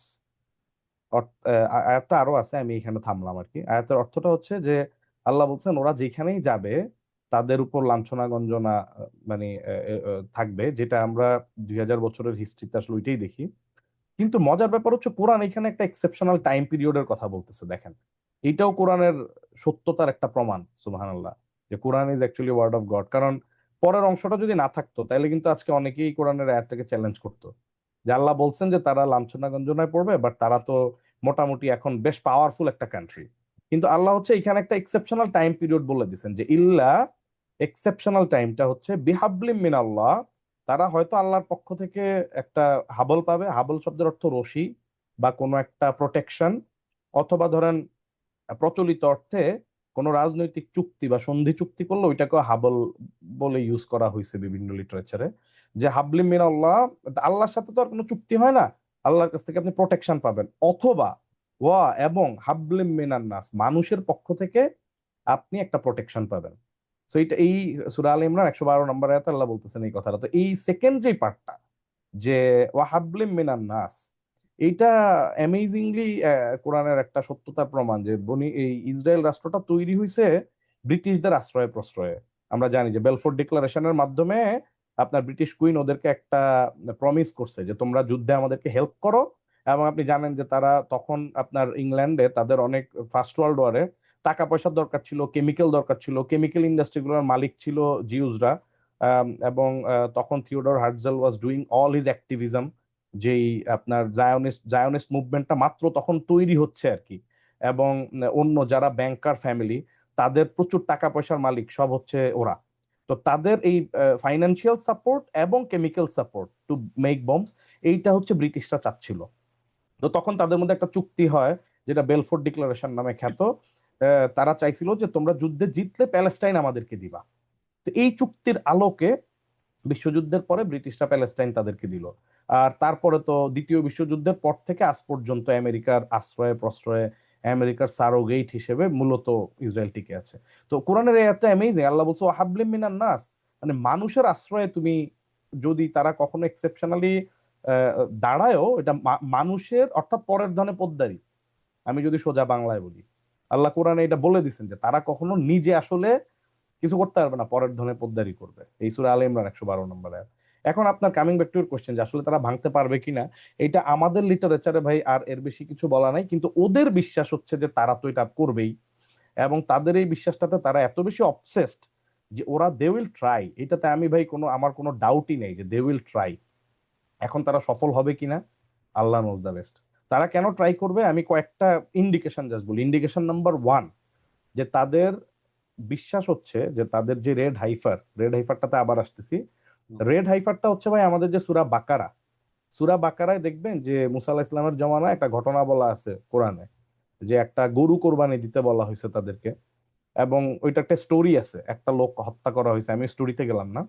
তো তারা অনেক কোয়েশ্চেন করা শুরু করছে, যে আচ্ছা গরুর কালারটা কি হবে, গরুটা দেখতে কেমন, গরুটার বয়স কত, গরুটা কি কাজ করছে কিনা, ইত্যাদি ইত্যাদি করতে করতে আল্লাহ বলতেছেন যে ভাগ্য ভালো যে তারা এরপরে কোরবানি দিছে, নাইলে এমন একটা অবস্থা হইতো যে ওরা তো মানে হয়তো খুঁজেই পাইতো না। ওরা এত বেশি কোয়েশ্চেন করতেছিল, এবং শর্ত মানে এটা টাফ হচ্ছিল। ওদেরকে যখন বলা হয়েছে প্রথমে যে একটা গরু জবাই দাও, যে কোনো গরু ধরে জবাই দিলে কাজ হয়ে যেত, কিন্তু তারা প্রশ্ন করতে করতে করতে করতে এটারে এমন কঠিন বানাইছে। তো তারপরে কোরআনের ভাষ্য হলো, তারা পরে গরুটা কোরবানি দিল। এখন ওদের ওল্ড টেস্টামেন্টের ভাষ্য হচ্ছে এই গরুটা হচ্ছে মানে ব্লেমিশ ফ্রি রেড হাইফার ওরা বলে। ব্লেমিশ ফ্রি মানে হচ্ছে কোনো ধরনের কোনো খুঁত নাই, এবং রেড মানে হচ্ছে 100% রেড, একটা চুলো ভিন্ন কালারের হইতে পারবে না। সো ওরা বিলিভ করে according to their old testament, তারা এরকম এই blemish free red heifer which has not been, no yoke has been put, the cow has not been put into any sort of labour, মানে এইটারে দিয়ে আপনি হাল চাষ করার নাই, এইটারে দিয়ে কোনো কাজ করার নাই। হ্যাঁ, এইটার বয়স 2 থেকে 3, ফ্রেশ গরু, এইটার হচ্ছে যে 100% পশম হচ্ছে লাল রঙের, এবং কোনো খুঁতবিহীন। তো এরকম গরু হচ্ছে তাদের কোরবানি দিতে হয়। এবং গরু কেন কোরবানি দিতে হয়, দুইটা কারণে দিতে হয়। এক হচ্ছে নাপাকি থেকে মুক্তির জন্য, ঠিক আছে, এইটাই হচ্ছে মেইন কারণ। দ্বিতীয় হচ্ছে আপনার ওই টেম্পল যখন তারা বানাবে বা তাদের যে টেম্পল বিল্ড করে, এইটার ভিতরে যে রিচুয়াল, টেম্পল বানানো শুরু করার আগে আপনাকে যে পবিত্র হইতে হবে আর কি, এই পবিত্রতার জন্য, নাপাকি থেকে বাঁচার জন্য আপনার এই গরু কোরবানি দিতে হয়। তো ওরা বিলিভ করে যে মুসা আলাইহিস সালাম অ্যাকচুয়ালি ফার্স্ট গরুটা কোরবানি দিচ্ছেন, যেটা সূরা বাকারায় ওই স্টোরিটা আছে। তারপরে হারুন আলাইহিস সালাম, ওরা বলে অ্যারন, এন্ড দেন উজাইর আলাইহিস সালাম পর্যন্ত, যেটা ওল্ড টেস্টামেন্টে এজরা বলে বলা আছে ওনাকে। সো এই নবীরা, ওরা মনে করে যে 9টা গরু হ্যাজ বিন অলরেডি স্লটার্ড, সোফার 9টা গরু কোরবানি দেওয়া হয়েছে, এবং গত 2000 বছরে আর কোনো গরু কোরবানি দেওয়া হয় নাই। তাইলে এখন তাদের লাল গরুটা লাগবে। কেন লাগবে? বিকজ নাম্বার ওয়ান, তারা মনে করে তারা সবাই ইন এ স্টেট অফ ইমপিউরিটিতে আছে। কেন? কারণ হচ্ছে আমাদের যেরকম ভাই ধরেন আমরা বাথরুমে গেলাম, নাপাক হয়ে, মানে নাপাক বলতে আমাদের তো এই নাপাকিটা হচ্ছে অজু করলেই হয়ে যাবে। আপনি অজু করবেন, নামাজ পড়বেন, কোরআন পড়বেন, ফাইন। আর আরেক ধরনের নাপাকি হইলে আপনার গোসল করতে হয়। আহ, এই দুইটাই আমাদের ক্যাটাগরি, যে আপনি উজু করবেন নাহলে গোসল করবেন, শেষ। কিন্তু ওদের নাপাকির আরেকটা স্তর আছে, সেটা হচ্ছে আপনি যদি মৃতদেহ টাচ করেন। আপনি ধরেন কোনো মৃতদেহ সৎকার করলেন, জানাজার নামাজ পড়লেন, কোনো ডেড বডির খাটিয়া ধরলেন, অথবা কোনো ডেড বডির খাটিয়া ধরছে এরকম কারো পাশ দিয়ে একই মাটির উপর দিয়ে হাইটা গেছেন, মানে তাইলেও আপনি নাপাক হয়ে যাবেন। ওই বাড়িতে গেছেন আপনি, তাইলে আপনি নাপাক হয়ে যাবেন। সো দ্যাট মিনস ওরা বিলিভ করতেছে যে এই প্রসেস হইতে হইতে গত 2000 বছরে ইসরায়েলের সবাই নাপাক হয়ে গেছে। The whole Bani Israel is now in a state of impurity. তাহলে আপনি স্টেট অফ ইমপিউরিটিতে থাকলে আপনি মসজিদুল আকসা বানাবেন কেমনে, মানে ওদের থার্ড টেম্পল বানাবেন কেমনে? থার্ড টেম্পল বানাইতে হইলে, টেম্পল মাউন্টে ঢুকতে হইলে আপনাকে পবিত্র হইতে হবে আগে। এখন দেখেন, এটা কিন্তু খুব সিরিয়াস। ওদের কিন্তু চিফ রাবাই, ইসরায়েলের চিফ রাবাই, তার ফতোয়া আছে যে টেম্পল মাউন্টে ইসরায়েলিদের প্রবেশ নিষেধ। এইটা কিন্তু এই জন্য না যে তারা খুব লিবারেল, যে এটা মুসলিমদের জায়গা, এইটা তো ওরা বিশ্বাসই করে না। কিন্তু এই ফতোয়াটা এই জন্য যে ইসরায়েলিরা তো এখনো নাপাক, ওদের গরু তো খুঁজে পাওয়া যায় না। গরু জবাই দিয়ে আপনার এই গরুটাকে জবাই দিতে হবে, দেওয়ার পর এইটাকে পোড়ায় ফেলতে হবে। পোড়ানোর পরে এটার যে ছাই হবে, এই ছাইটাকে আপনি পানির সাথে মিশানোর পর ওই পানিটা আপনি গায়ে ছিটা দিবেন, এভাবে স্প্রিঙ্কেল করবেন। তারপর আপনি পাক হবেন, পাক হওয়ার পরে যে আপনি ওইখানে ঢুকতে পারবেন, ঢুকার পরে আপনি কনস্ট্রাকশন ওয়ার্ক করতে পারবেন। এবং দে বিলিভ যে তাদের যেই মেসায়া, মসি বা মশিয়াক, তিনি এসে হাইফার স্লটার করবেন। এখন ইদানিং কালে যেহেতু তারা পলিটিক্যালি, মানে নিজেদেরকে হ্যান্ড অফ গড বলা শুরু করছে এই গ্রুপটা, এবং তারা এতটাই অবসেসড যে দরকার হইলে তারা নিজেরাই গডকে ফোর্স করে ঘটনাগুলো ঘটায় ফেলবে। মানে মুসলিমদের আইসিস এর মতো অনেকটা। আমি এই সিমিলিটা বললাম এই জন্য, আপনাদের মনে থাকার কথা যে ইরাক এবং সিরিয়াতে যখন আইসিস এর উত্থান হয়েছিল, তখন কিন্তু তারা ভাই হাদিসের সাথে মিলায় মিলায় ঘটনা ঘটাইতো। যেমন তারা তাদের ক্যাপিটাল সিটি বানাইছে দাবিক শহরে। হাদিসে কিন্তু দাবিক শহরের কথা বলা আছে যে কেয়ামত ততক্ষণ পর্যন্ত হবে না যতক্ষণ না দাবিক শহরে মালহামা হবে, রোমানরা এসে নাজিল হবে, এখানে যুদ্ধ হবে। তো তারা এই মানে হাদিসের এন্ড টাইমের হাদিসগুলোর সাথে মিলায় মিলায়া তারা নিজেদের ফ্ল্যাগের কালার, তারা তাদের ক্যাপিটাল সিটি, তারা তাদের ম্যাগাজিনের ছবি, এগুলা করতো। তো এইটা আপনি করতে পারবেন না ভাই, ঘটনাগুলো ঘটবে কিন্তু আপনি নিজে থেকে হ্যান্ড অফ গড হইতে পারবেন না। তো ইসরায়েলিরা ঠিক এই কাজটা করতেছে, এভাঞ্জেলিক্যালরা এই কাজটা করতেছে এখন। যে তারা বলতেছে আমরা হ্যান্ড অফ গড, আমরা ঘটনাটাকে আগায় নিয়ে আসি, এক্সপেডাইট করি আমরা ঘটনাটা। এবং আপনি পিটার হেক্সেতের কিছু বক্তব্য পাবেন যে এক্সপেডাইট করে হইলে এগুলা ঘটায় ফেলতে হবে। তার মানে তারা বিলিভ করে যে তারা, মানে দেরি দে করে লাভ ক্যান, কি? হ্যাঁ তারা মনে করে they can force the hand, they can force God. তো তারা হ্যান্ড অফ গড। এখন এই যে ধরেন লাল গরু নিয়ে তারা বাড়াবাড়ি করছে, এবং এইটা কিন্তু দেখেন, আপনি আবু উবায়দার কথা নিশ্চয় মনে আছে যে আপনার ইসলামী প্রতিরোধ আন্দোলন গাজার তার যেই স্পোক্সম্যান ছিলেন আর কি, ওনার একটা স্টেটমেন্ট আপনার যখন ওই 7th অক্টোবর হওয়ার পর, তখন দুইটা কারণ ছিল মূলত, অ্যাটলিস্ট অ্যাজ পার দেয়ার অফিসিয়াল স্টেটমেন্ট তারা দুইটা কারণ বলছে। এক হচ্ছে, আপনি জানেন যে গালফ কান্ট্রিগুলো আব্রাহাম অ্যাকর্ড সাইন করে ফেলবে এরকম একটা অবস্থা, মানে ইসরায়েলের সাথে নর্মালাইজ করে ফেলবে সবাই। তো এইটা প্রতিহত করতে চাইছিল তারা, গাজারোরা। এটা হলো number one reason. Number two reason তারা মেনশন করছে, আমি স্টেটমেন্টটা পড়ি, আমার সামনে আছে, সেটা হচ্ছে আবু ওবায়দা বলতেছেন যে কোট আনকোট, যে bringing of red cows as an application of a detestable religious myth designed for aggression against the feelings of an entire nation in the heart of its Arab identity and the path of its prophet, the night journey and ascension of heaven. মানে উনি mention করলেন যে তোমরা যে তোমাদের এই 2000 বছরের পুরানো রিলিজিয়াস মিথকে সামনে নিয়ে এবং এটার অপব্যাখ্যা করে লাল গরু নিয়ে ইসরায়েলে লাল গরু নিয়ে আসছে কিন্তু টেক্সাস থেকে ট্রান্সপোর্ট করে 2022-এ এনে তারা ওইটা নিয়ে এমন বাড়াবাড়ি শুরু করছিল যে তারা এইটা দিবে এবং ঘটনা ঘটে যাবে। তো এইটা কিন্তু আবু ওবায়দা মেনশন করছে তার বক্তব্যে। সো এই জিনিসটা হয়েছে। এখন গত বছর তারা করলো কি, গত বছর যখন ট্রাম্প আবার ক্ষমতায় আসলো তখন আবার মিডিয়াতে এই রেড হাইফান নিয়ে কথাবার্তা শুরু হইলো যে আল্লাহ ওরা তো রেড হাইফার জবাই দিবে, থার্ড টেম্পল বানায় ফেলবে, মসজিদুল আকসা ভেঙে ফেলবে। তখন মিডিয়াতে এইটার ফলে অনেক আলাপ হইলো সারা দুনিয়া জুড়ে, তারা আবার সাইলেন্ট হয়ে গেল। তো তারা যে 5টা লাল গরু টেক্সাস থেকে নিয়ে আসছে এর মধ্যে একটা গরু কিন্তু তারা আপনার এই 2025-এর অগাস্টে জবাই করছে। এবং তারা জবাই করার সময় মিডিয়া যেন কোয়েশ্চেন তুলতে না পারে, তারা বলছে ইটস এ টেস্ট রান। আমরা রিয়েল মশিয়া আসার পরে মানে থার্ড টেম্পল নির্মাণের আগে তো রিয়েল মানে জবাই হবে, কিন্তু এটা টেস্ট রান, এইটা বলে তারা জবাই করছে। কিন্তু তাদেরই রাবাইরা, আপনি ইউটিউবে এগুলা পাবেন, একেবারে তাদের রাবাইরা এসে এক্সপ্লেন করতেছে যে actually this is a real run, আমরা জাস্ট মিডিয়া বালাগান যেন না হয় এই জন্য আমরা এটা টেস্ট রান বলে চালাই দিছি। কিন্তু তারা আসলে সমস্ত রিচুয়াল ফলো টলো করে তারা গত বছরের অগাস্টে এই টিকভা টিকভা নামের একটা গরু জবাই দিয়ে ওইটাকে তারা হচ্ছে যে পোড়াইছে। পোড়ানোর পরে তারা এই ছাইটা, যেই পরিমাণ ছাই হয় এই ছাইগুলোকে ছোট ছোট জিপলক ব্যাগে করে ইসরায়েলিদের মধ্যে বিতরণ করছে এবং বলছে যে এই ছাইটা দিয়ে তুমি পানিতে মিশিয়ে তুমি হচ্ছে পবিত্র হও। তো তাদের পিউরিফিকেশন। এবং শুধু তাই না, তারা কতটা সিরিয়াস দেখেন, এই জবাইয়ের জন্য একটা স্পেসিফিক রিচুয়াল ছিল যে যারা এই জবাইটা দিবেন তাদের তো মানে মৃতদেহের সাথে কোনো ধরনের টাচ হওয়া যাবে না। তো তারা হচ্ছে এই 15-20 বছর ধরে কিছু বাচ্চা ছেলেকে জন্মের পর থেকে কিছু মোবাইল হোম বানাইছে কয়েকটা, 2-3টা মোবাইল হোম গুলা মাটি থেকে আপনার, আমেরিকায় মোবাইল হোম ধারণাটা খুব প্রচলিত, মানে আপনি গাড়ির পিছনে করে বড় ওই ট্রান্সফারেবল হোম আর কি, মানে ধরেন এক এক রুম বা 2 রুমের ছোট বাসার মতো। এটাকে জি। আপনি বড় বড় লরিতে করে নিয়ে যায় কোনো একটা জায়গায় বসাই দিতে পারবেন। ওখানে গ্যাসের লাইন, পানির লাইন, ইলেকট্রিসিটি লাইন, হ্যাঁ, এগুলা সব ওই মানে আউটলেটের মতো আপনি লাগাবেন, আপনার পুরো বাসা, মানে আপনার কারেন্টের লাইন টাইন সব আছে আর কি। এরকম মানে প্রি মেড হোম আর কি, 1 রুমের বাসা, 2 রুমের বাসা, ছোট ছোট বাসা। এগুলা বড় যে লরি, এগুলা লরির পিছনে নিয়ে ট্রান্সফার করে এক জায়গা থেকে আরেক জায়গায়, এই জন্য এটাকে বলে মোবাইল হোম।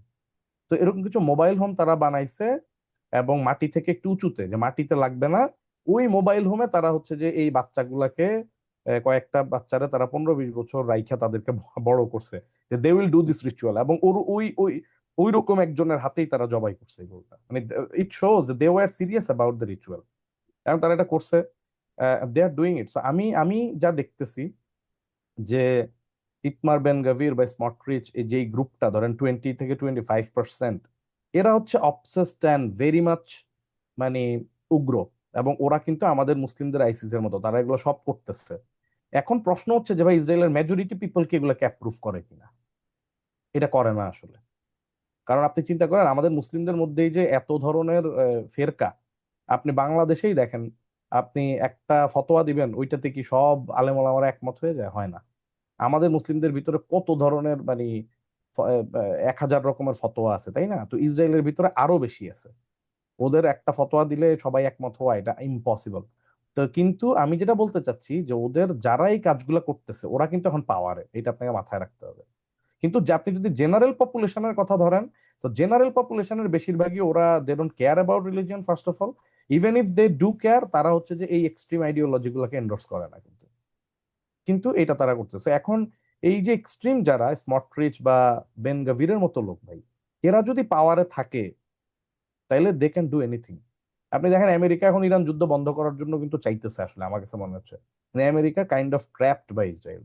ইসরায়েল কিন্তু কোনোভাবে, ইসরায়েল কিন্তু মাইর খাইতেছে যথেষ্ট, কিন্তু তারপরেও তারা যেহেতু এই উগ্রবাদী গ্রুপটা হচ্ছে ক্ষমতায়, তারা হচ্ছে ওইদিকে লেবাননে টেরিটরি বাড়াইতেছে।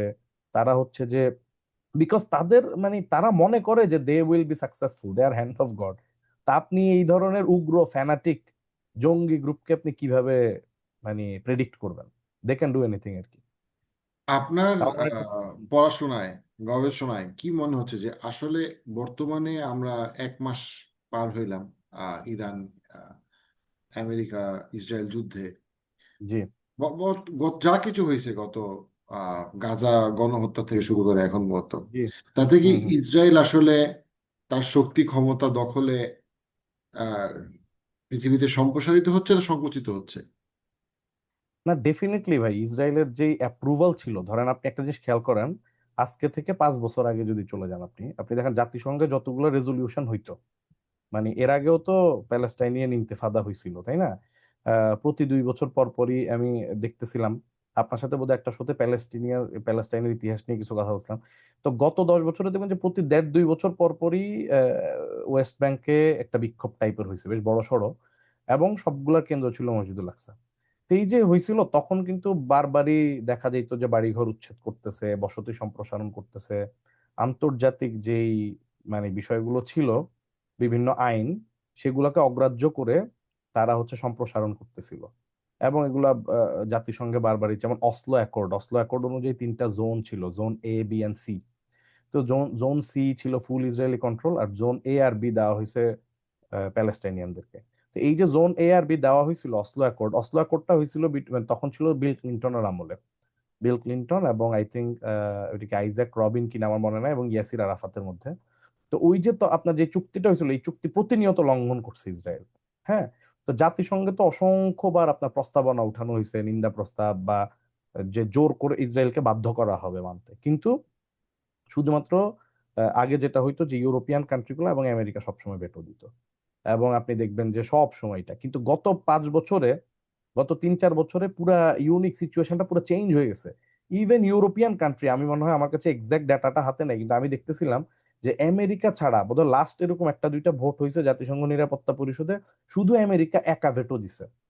আর নিরাপত্তা পরিষদের তো 5টা পার্মানেন্ট মেম্বার আর 10-12টা থাকে অস্থায়ী মেম্বার। 15 জন মেম্বারের মধ্যে আমেরিকা ছাড়া আর সবাই হচ্ছে যে ইসরায়েলের বিপক্ষে ভোট দিছে। এটা ছিল সিকিউরিটি কাউন্সিলে।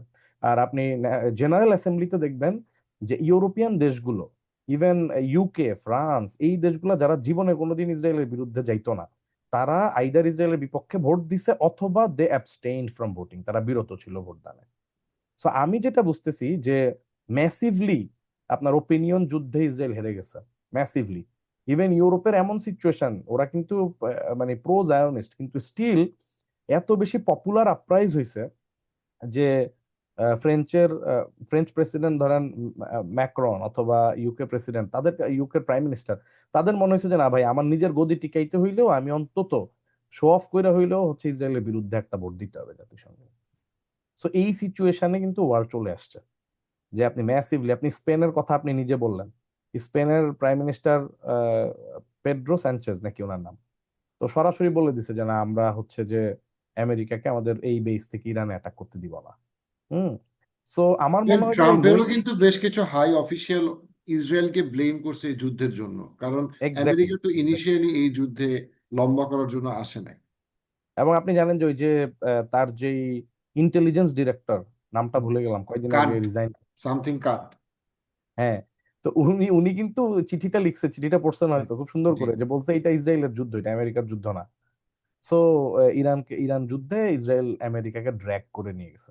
সো আমার মনে হয় এই যে ওপিনিয়নটা আপনার আসলে শিফট হয়ে গেছে, ইভেন আমেরিকান পপুলেশনের মধ্যে, এটা আমরা মিড টার্ম ইলেকশনে দেখতে পারবো সম্ভবত, এবং পুরো ইউরোপ জুড়ে, পুরো ওয়ার্ল্ডে, যে আপনার এই সেন্টিমেন্টটা গ্রো করছে যে ইসরায়েল আসলে বছরের পর বছর ধরে, ডিকেডস আফটার ডিকেডস ধরে একটা গণহত্যা চালাচ্ছে, একটা এথনিক ক্লিনজিং চালাচ্ছে, এবং ম্যাপ, এখন তো ভাই ইনফরমেশন আপনি আটকায় রাখতে পারবেন না। ম্যাপ গুলা মানুষ দেখতেছে কিভাবে প্যালেস্টাইনের ম্যাপ বছরের পর বছর সংকুচিত হয়েছে, আর ইসরায়েলের ম্যাপ কিভাবে আগাইছে। তো আপনি যদি একটু আমাকে অ্যালাউ করেন, আমি কয়েকটা স্লাইড একটু দেখাইতে চাই, জি প্লিজ। আহ, খুব কুইকলি, বেশি সময় নিব না। হ্যাঁ, এই যে দেখেন, আমি এই স্লাইড গুলো আমি নিছি উস্তাদ ওয়াহাজ তারিনের মানে লেকচার থেকে। So I need to give credit to him first of all. কিন্তু আমার কাছে খুব ইউজফুল মনে হয়েছে যে আমি আপনার পডকাস্টের দর্শকদেরকে খুব কুইকলি কয়েকটা ছবি দেখাইতে চাই, তাইলে আর কি ইতিহাসটা বুঝে যাবে তারা, যে 1896 সালে ফার্স্ট জায়নিস্ট কংগ্রেস হয়েছিল। এই থিওডর হার্টজেল, সে ব্যক্তি জীবনে নিজে একদমই প্র্যাকটিসিং ছিল না, এবং মানে সে এইথিস্ট ছিল মূলত। কিন্তু আমি আপনাকে যেটা বলছি ভাই, এরা হচ্ছে পলিটিক্যাল কারণে ধর্মকে অপব্যবহার করে, আর কুফিরা হচ্ছে উল্টা আর কি। তো যাই হোক, এই থিওডর হার্টজেল প্রথম প্রস্তাবনা দেয় যে প্যালেস্টাইনে হচ্ছে একটা ইহুদি রাষ্ট্র হইতে হবে, যেটা ওল্ড টেস্টামেন্টে বলা আছে, এই মানে কি বলে ধর্মীয় বয়ানটা ইউজ করলে আমাদেরকে পলিটিক্যালি এটা অ্যাচিভ করাটা ইজি হবে।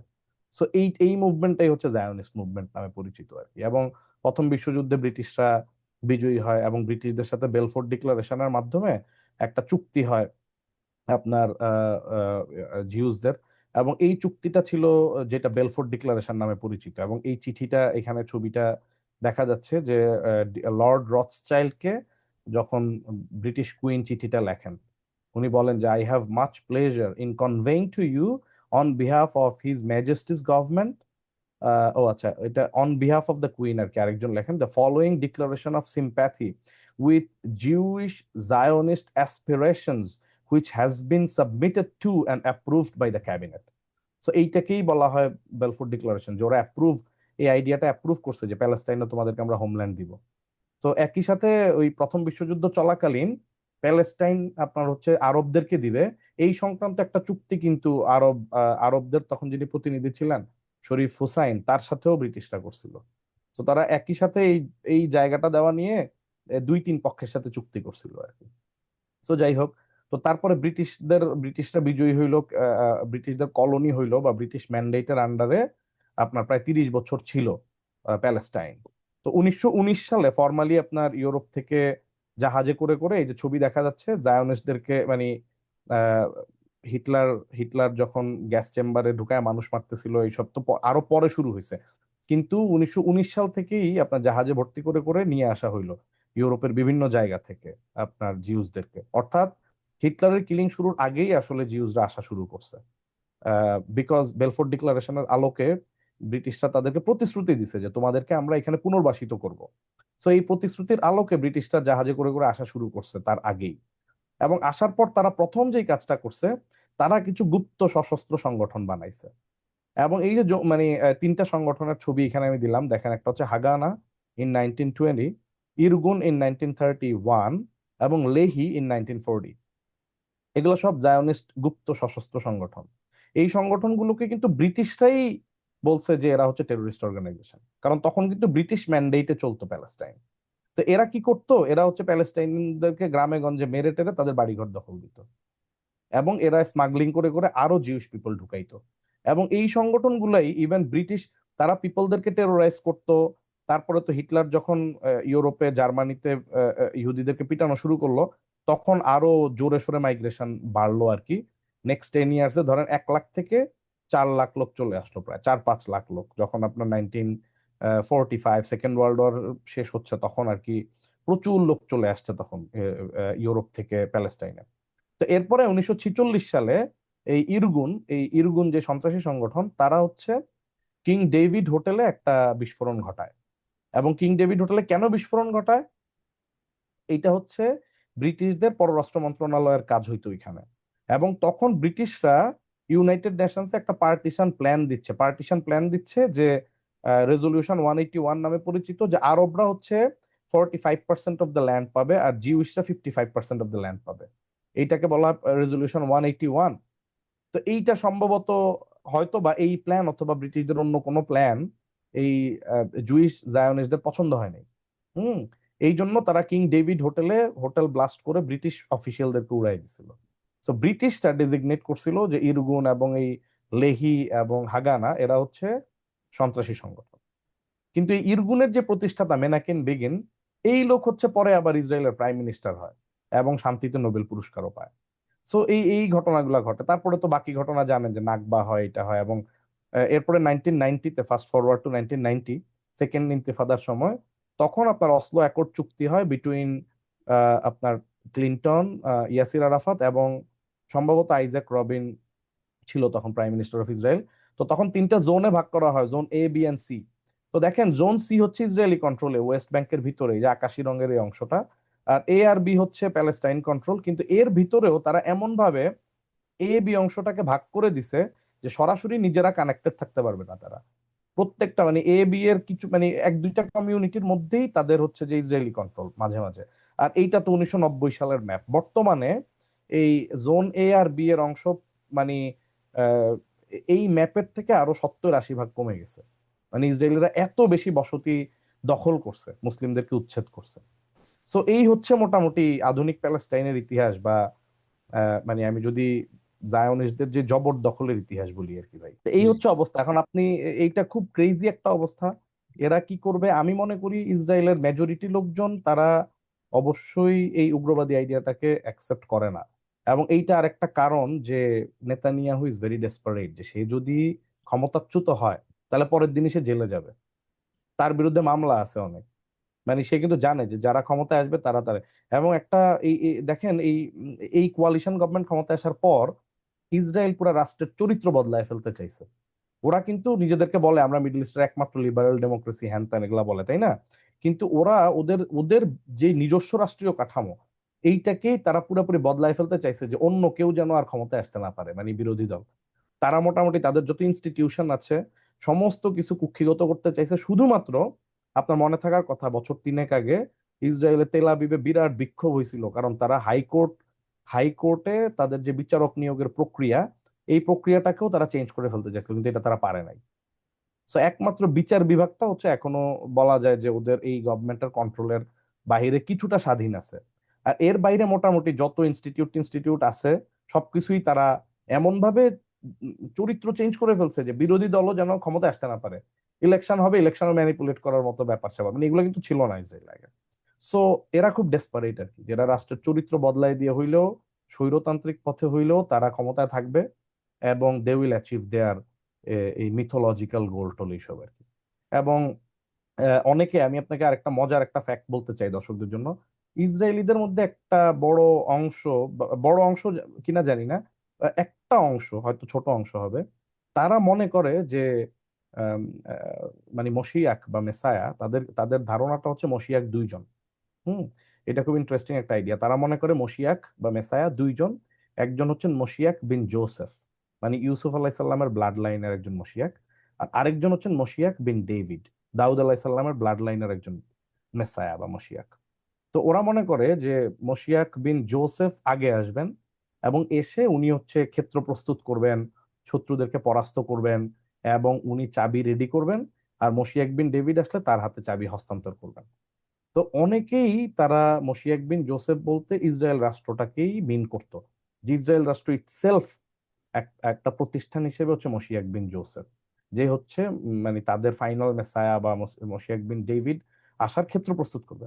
কিন্তু রিসেন্টলি আপনার এই আইডিয়াটা তারা খুব মার্কেটিং করছে একটা গ্রুপ, যে নেতানিয়াহু হচ্ছে মশিয়াক বিন জোসেফ হিমসেলফ, জি যে সেই হচ্ছে ক্ষেত্র প্রস্তুত করে চাবি টাবি রেডি করে সে মশিয়াক বিন ডেভিড, মানে তাদের যে চূড়ান্ত মেসায়া, আমাদের ভাষায় যেটা দাজ্জাল, তার হাতে চাবি তুলে দিবে। সো এইটা আপনি দেখবেন যে এইটা নিয়ে ইউটিউবে একটা খুব মজার ভিডিও আছে, যে the messiah prophecy that haunts Netanyahu. Hmm এবং ওইখানে দেখায় যে 1994-এ যখন সে ইউনাইটেড নেশনস অ্যাম্বাসেডর ছিল, তখনই নিউ ইয়র্কের এক রাবাই তারে দেখা করে বলতেছে যে তুমি কি কাজ করতেছো মেসায়া আসার জন্য?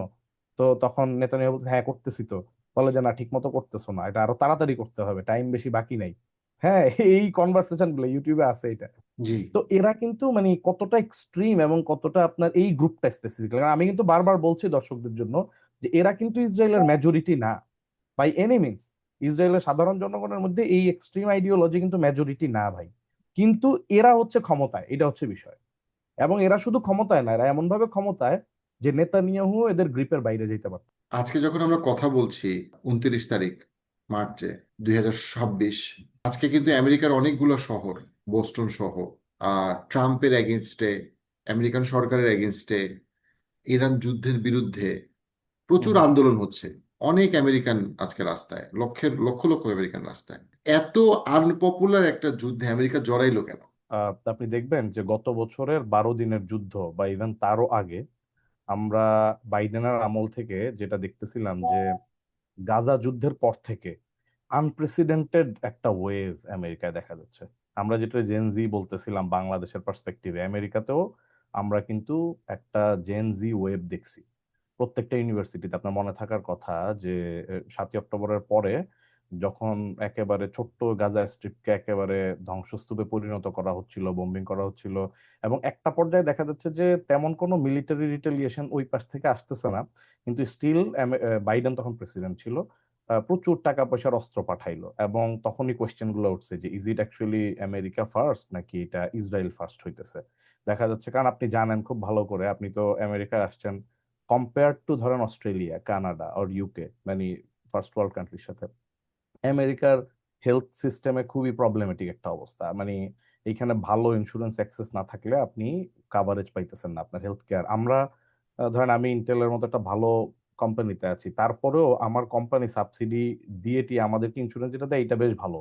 কিন্তু আমি যদি আজকে মানে কোম্পানির কাভারেজটা না পাই, তাহলে আমার দেখা যাবে ফ্যামিলির হেলথ কেয়ারের পিছনে আমার বছরে 15-20 হাজার ডলার, মানে আমি জাস্ট মার্কেট প্লেসের ইন্স্যুরেন্স কিনতে। আর যাদের ইন্স্যুরেন্স নাই তাদের অবস্থা বুঝেন আপনি। সো আমাদের ইন্স্যুরেন্স অবস্থা, আমাদের ধরেন এইখানে আমেরিকাতে এডুকেশন, আপনি জানেন যে হায়ার সেকেন্ডারি পরে ইউনিভার্সিটি এডুকেশন এখানে কাভার্ড না। অথচ আপনি অস্ট্রেলিয়া যান, কানাডা যান, ইভেন ইউকেতে যান, মানে সিটিজেনদের জন্য কিন্তু ইউনিভার্সিটি কিছু সাবজেক্ট বা মেডিকেল টেডিকেল কিছু বিষয় ছাড়া মোটামুটি কাভার্ড এগুলা। সো এই ধরনের মানে বেসিক নিড গুলা পুরা না করে আমেরিকান গভর্নমেন্ট বছরের পর বছর ধরে ইসরায়েলের চাহিদা পূরণ করে যাচ্ছে। দেখা যাচ্ছে আমেরিকার একটা স্টেটের যে স্টেট বাজেট থাকে তার থেকে তারা অ্যানুয়ালি হচ্ছে যে ইসরায়েলকে সাপোর্ট, সাহায্য সহযোগিতা করে। আবার এখন দেখা যাচ্ছিল যে এই যে যুদ্ধের মধ্যে, ইরান যুদ্ধের মধ্যে $200 বিলিয়ন অস্ত্র মানে সাহায্যর একটা প্রস্তাবনা কংগ্রেসে নিয়ে আসছে পিটার হেগসেট। তো আমি যেটা আপনার প্রশ্নে ফেরত যাই, সো আমাদের যে ইয়াং জেনারেশন, আমেরিকার জেনজি বলতে পারেন, জেন আলফা বলতে পারেন, they have started asking this question যে আমাদের এই বেসিক নিডগুলো পূরণ হওয়ার আগে কেন তোমরা হচ্ছে যে ইসরায়েলকে এত বেশি সাপোর্ট দিয়ে যেতে হবে। ইট হ্যাজ বিকাম এক্সট্রিমলি মানে পপুলার কোয়েশ্চেন নাও সোশ্যাল মিডিয়া ট্রেন্ডে। এবং আপনি দেখবেন এই জন্য আমেরিকায় সোশ্যাল মিডিয়া গুলাতে তো ধরেন ফেসবুক যদি বলেন, ইউটিউব বলেন, এগুলো তো অ্যালগোরিদম, এগুলো তো সব আমেরিকান কোম্পানি, তারা অ্যালগোরিদম দিয়ে দেখা যাচ্ছিল যে অ্যান্টি জায়োনিস্ট কোনো মানে মেটেরিয়াল হইলে, আপনার কন্টেন্ট হইলে সেগুলাকে রিচ কমায় দিত। তো টিকটক ওয়াজ দ্য প্ল্যাটফর্ম, মানে টু গো প্ল্যাটফর্ম। ইয়াং জেনারেশনরা টিকটকের মাধ্যমে সব গাজার সিচুয়েশন পেয়ে যাচ্ছে, দেখতেছে। পরে তারা করলো কি, যে ব্যান করলো, যে টিকটক ইউজ করা যাবে না। মানে they try to even suppress all information. কিন্তু তারপরেও কি হইলো, আনপ্রেসিডেন্টেড একটা ইউনিভার্সিটি মুভমেন্ট হইলো পুরো আমেরিকা জুড়ে। আপনি দেখেন একেবারে ইয়েলের মতো ইউনিভার্সিটি, আপনি হার্ভার্ডের মতো ইউনিভার্সিটি, মানে টপ ক্লাস 100 থেকে 150টা ইউনিভার্সিটির মধ্যে ক্যাম্পাসে ব্যাপক আনরেস্ট হইলো। এবং কারা করলো ভাই, কোনো মুসলিম স্টুডেন্ট না কিন্তু, মানে মেইন স্ট্রিমে হচ্ছে আপনার আমেরিকান হোয়াইট ক্রিশ্চিয়ান, মানে ভিন্ন ধর্মাবলম্বী, মানে মুসলিমরা না। এমন না যে মুসলিমরা গাজার সমর্থন আছে, মুসলিমরা তো অফকোর্স ছিল এখানে, কিন্তু নন মুসলিমরাই আগায় আসতেছে যে না, এই অন্যায় চলতে দেওয়া যায় না, একটা এথনিক ক্লিনজিং, একটা জেনোসাইড চলতেছে, এটা চলতে দেওয়া যায় না এইভাবে। এবং আপনি সাথে সাথে রেটোরিক গুলা দেখবেন আপনার প্রশ্নের সূত্র ধরে, আমি মনে হয় পরে আরো বিস্তারিততে যাবো এটা, কিন্তু এখানে ছোট করে বলি যে ইসরায়েলের পলিটিশিয়ানরা কনস্ট্যান্টলি কিন্তু বলে গেছে যে এই, তখন বলতো যে গাজা হচ্ছে আমালেকাইটস, এখন বলে ইরান হচ্ছে আমালেকাইটস। মানে ওদের যখন যার সাথে যুদ্ধ লাগবে তারাই হইতেছে আমালেকাইটস। আমালেকাইটস হচ্ছে ধরেন মুসা আলাহিসাল্লামের জমানায় ওনার এগেনস্টে যারা যুদ্ধ করছিল ফিলিস্তিনের ওই মানে ওই সময়ের, তো ওরা ওইটাকে ধরে এখন হচ্ছে আরবদেরকে, এখন ধরেন ইরানিদেরকে, যাদের সাথে ওদের ফাইট হবে, আজকে ইয়েমেন যদি ওদের বিরুদ্ধে দাঁড়ায়, বলবে যে এরা সব আমালেকাইটস। তো আমালেকাইটসদের ব্যাপারে তারা ওল্ড টেস্টামেন্টের আপনার আয়াত কোট করবে আপনাকে, বলবে যে go and kill the Amalekites, even if you find their children, their women, their sheeps and cattles, animals, everything. So এই জন্য তাদের জেনোসাইডটাকে তারা মনে করে যে খুব জাস্টিফাইড। সো এখন এই জিনিসগুলো ইনফরমেশন ফ্লো তো ভাই আপনি এখন আটকাইতে পারবেন না। So young generation, American Gens, তারা বুঝে ফেলছে এই জিনিসগুলো। They have started asking the question যে ডোনাল্ড ট্রাম্পের যে আমেরিকা ফার্স্ট পলিসি, এইটা কি আসলেই একটা genuine honest America first policy ছিল, নাকি এগুলা সবই ধান্দাবাজি কথাবার্তা ছিল। কারণ ইউ ক্যানট এক্সপ্লেইন যে আপনার ছোট্ট একটা দেশে, আমি যদি ধরে নিলাম যে আপনার বেস্ট অ্যালাই, তো আমেরিকার অ্যালাই তো শুধু ইসরায়েল না। আপনি যদি ডিপ্লোম্যাটিক্যালি দেখেন, আমেরিকার অ্যালাই তো জাপান, আমেরিকার অ্যালাই তো ইউকে, আমেরিকার অ্যালাই তো ইউরোপের বেশিরভাগ কান্ট্রি, তারপর গালফ কান্ট্রি, সৌদি, এগুলো তো আমেরিকার অ্যালাই। তো অন্য কাউরে তো আপনি এরকম ভাই মিস্টেরিয়াস এইড দিয়ে যান না বছরের পর বছর। আপনি মানে আপনি নিজের মানে ফাইন্যান্সিয়াল ফান্ডামেন্টাল নিড পূরণ না করে আপনি বছরের পর বছর বিলিয়নস এন্ড ট্রিলিয়নস, মানে আমার কাছে স্ট্যাটস বা ডেটাটা নাই যে ইসরায়েলের 1948 থেকে এই পর্যন্ত কত টাকা ইসরায়েলকে ফানেল করা হয়েছে আমেরিকান ট্যাক্স পেয়ার্সদের মানি থেকে। সো এই জন্য ভাই কোয়েশ্চেন গুলো এখন আসতেছে। So people are on the street, students are on the street. এবং মজার একটা ব্যাপার, হে ভাই, I want to finish with this line, সেটা হচ্ছে এই জন্য জায়োনিস্টরা, মানে এটা both Jews Zionist and Christian Zionist, ওরা খুব ডেসপারেট হয়ে গেছে, কারণ দে আর অলসো আন্ডারস্ট্যান্ডিং যে ওদের মানে টাইমটা শেষ, মানে টাইম বলতে এতদিন ধরে ওদের মনোপলি ছিল, মনোপলি অফ দ্য ওপিনিয়ন। ওরা যে ওপিনিয়নটা আপনার চ্যানেলে ব্রডকাস্ট করছে, ওই ওপিনিয়নই কিন্তু মানুষের মনোজগৎ তৈরি করছে। কিন্তু এখন ওরা দেখতেছে ওদের মনোপলিটা ভাই ভেঙে যাচ্ছে, ওদের প্রাসাদটা। আমার এখন মনে পড়ে যে মানে বাইডেনের আমলে অ্যান্থনি ব্লিংকেন এবং জো মিট রমনি হচ্ছে রিপাবলিকান সিনেটর, খুব প্রভাবশালী, সে প্রেসিডেন্সিয়াল ক্যান্ডিডেট ছিল বোধহয় বারাক ওবামার এগেনস্টে। তো মিট রমনি আর ব্লিংকেন কথা বলতেছিল 2 বছর 3 আগে বোধহয়, বা 3 বা 4 আগে। তো অ্যান্থনি ব্লিংকেন তো তখন হচ্ছে পররাষ্ট্রমন্ত্রী, আপনার স্টেট সেক্রেটারি, তাকে জিজ্ঞেস করতেছে মিট রমনি যে আচ্ছা আমাদের এই ওপিনিয়ন কন্ট্রোলটা হারায় গেল কেন? তো তখন আপনার ব্লিংকেন উত্তর দিচ্ছে যে দেখো আমাদের ছোটবেলায় আমরা কি করতাম, আমরা হচ্ছে ছোটবেলায় হচ্ছে দাঁত মেজে ঘুম থেকে উঠে দরজা খুলে বাসার সামনে থেকে পেপার নিতাম, দরজার সামনে থেকে। আর পেপার গুলা কি, you name it, like Washington Post, New York Times, Wall Street Journal, right? অথবা আপনি মানে একেবারে প্রাইম টাইম যে শো গুলা, ওগুলা কি আপনার সিএনএন, এনবিসি, এমএসএনবিসি, মানে এই সবগুলা নেটওয়ার্ক কিন্তু হচ্ছে জায়নিস্ট নেটওয়ার্ক। তো এগুলো হচ্ছে তাদের মনন তৈরি করতো। কিন্তু সোশ্যাল মিডিয়া পুরো গেম চেঞ্জ করে দিছে। এখন দেখা যাচ্ছে আপনি ফিল্টার করে অ্যালগোরিদম দিয়ে ঠেকায় রাখতে পারতেছেন না। আপনি টিকটক তো চাইনিজ কোম্পানি, আপনি ঠেকাইতে পারতেছেন না, এখন ইনফরমেশন ইয়াং জেনারেশন জেনে যাচ্ছে। তো এইটা ব্লিংকেন তখন স্বীকার করছে যে দেখো, সে আবার একটু নেগেটিভলি পোর্ট্রে করছে এটাতে, যে দেখো এখন তো সোশ্যাল মিডিয়ার কারণে ফলস ইনফরমেশন হচ্ছে যে আমাদের ইয়াং জেনারেশনের মন মগজ তৈরি করতেছে। আমাদের জমানায় আমরা হচ্ছে যে পত্রিকা পড়ে ফ্যাক্ট চেক করে ইনফরমেশন পাইতাম। সো আমাদের মানে মনোজগৎটা সলিড ইনফরমেশনের উপর ভিত্তি করে হইতো, মানে সে এইভাবে বলতেছে। সো তার কথা থেকে যেটা মানে আমি দর্শকদের জন্য বলতে চাই সেটা হচ্ছে আসলে এই মানে মনোপলিটা ভেঙে গেছে ওদের because of the social media, যে তাদের ন্যারেটিভটা হচ্ছে যে পোলাপাইন আর খাচ্ছে না ইয়াং জেনারেশন। আমার কাছে যেটা মানে মানে খুবই ইন্টারেস্টিং লাগে আর কি, ইবর অ্যারোগেন্স, এটা একটা সেলফ ডিস্ট্রাকটিভ ফোর্স। যে এক্স্যাক্টলি। এখন দেখেন নেতানিয়াহুর আর কোনো যাওয়ার জায়গা নাই, তাকে এই রোল প্লে করতেই হবে। নেতানিয়াহু আর তওবা করবে সেই সুযোগও নাই, ওরে এইটাই খেলতে হবে। ও দ্য মোমেন্ট ও এটা বলবে যে এটা না আসলে আমি এটা খেলবো না এই খেলাটা, দ্য মোমেন্ট সে হুম। জেলখানায় যাবে। তো নেতানিয়াহুকে এই জেলখানায় খেলা যাবে। খেলতে হবে। আবার ট্রাম্পকেও এই এক্স্যাক্টলি। খেলা খেলতে হইতেছে, আর ট্রাম্প তো বলতে পারবে না যে না ভাই ইরানে গেছি ভুল হয়েছে। ওকেও এখন দেখাইতে হবে যে না ভাই জিতছি। সো দেখছি। ব্যাপারটা আর এরকম যে ট্রাম্পের মতো আপনি যেটা কিবার বলছেন, ট্রাম্প যে মেগালোম্যানিক, সে তো পারবেই না এটা। না মানে মানে ব্যাপারটা হচ্ছে কি যে একটা লেভেল একটা পর্যায়ের ইয়ের পরে আল্লাহর শাস্তিটা এমন যে সে যদি চায়ও সে আর এই ভুল থেকে নামতে পারবে না। এবং এই উগ্রপন্থীরা যত ডেসপারেট হইতেছে তাদের পতনটা তত দ্রুত হইতেছে, কারণ তারা তত পৃথিবী থেকে আইসোলেট হয়েছে, পৃথিবীর সবাই দেখতেছে যে এরা করে কি। সো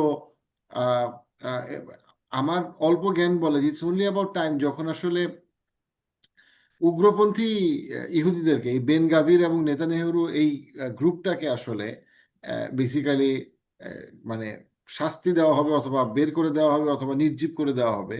এবং ইসরায়েলের ভিতর থেকেই একটা মানে ট্রুলি একটা আমি বলবো যে মানে লিবারেল গভর্নমেন্টকে নিয়ে আসা হবে, যে গভর্নমেন্টটা আরো মুসলমানদের সাথে একটা সহাবস্থানে থাকতে চাবে তাদের নিজেদের প্রোটেকশনের জন্য।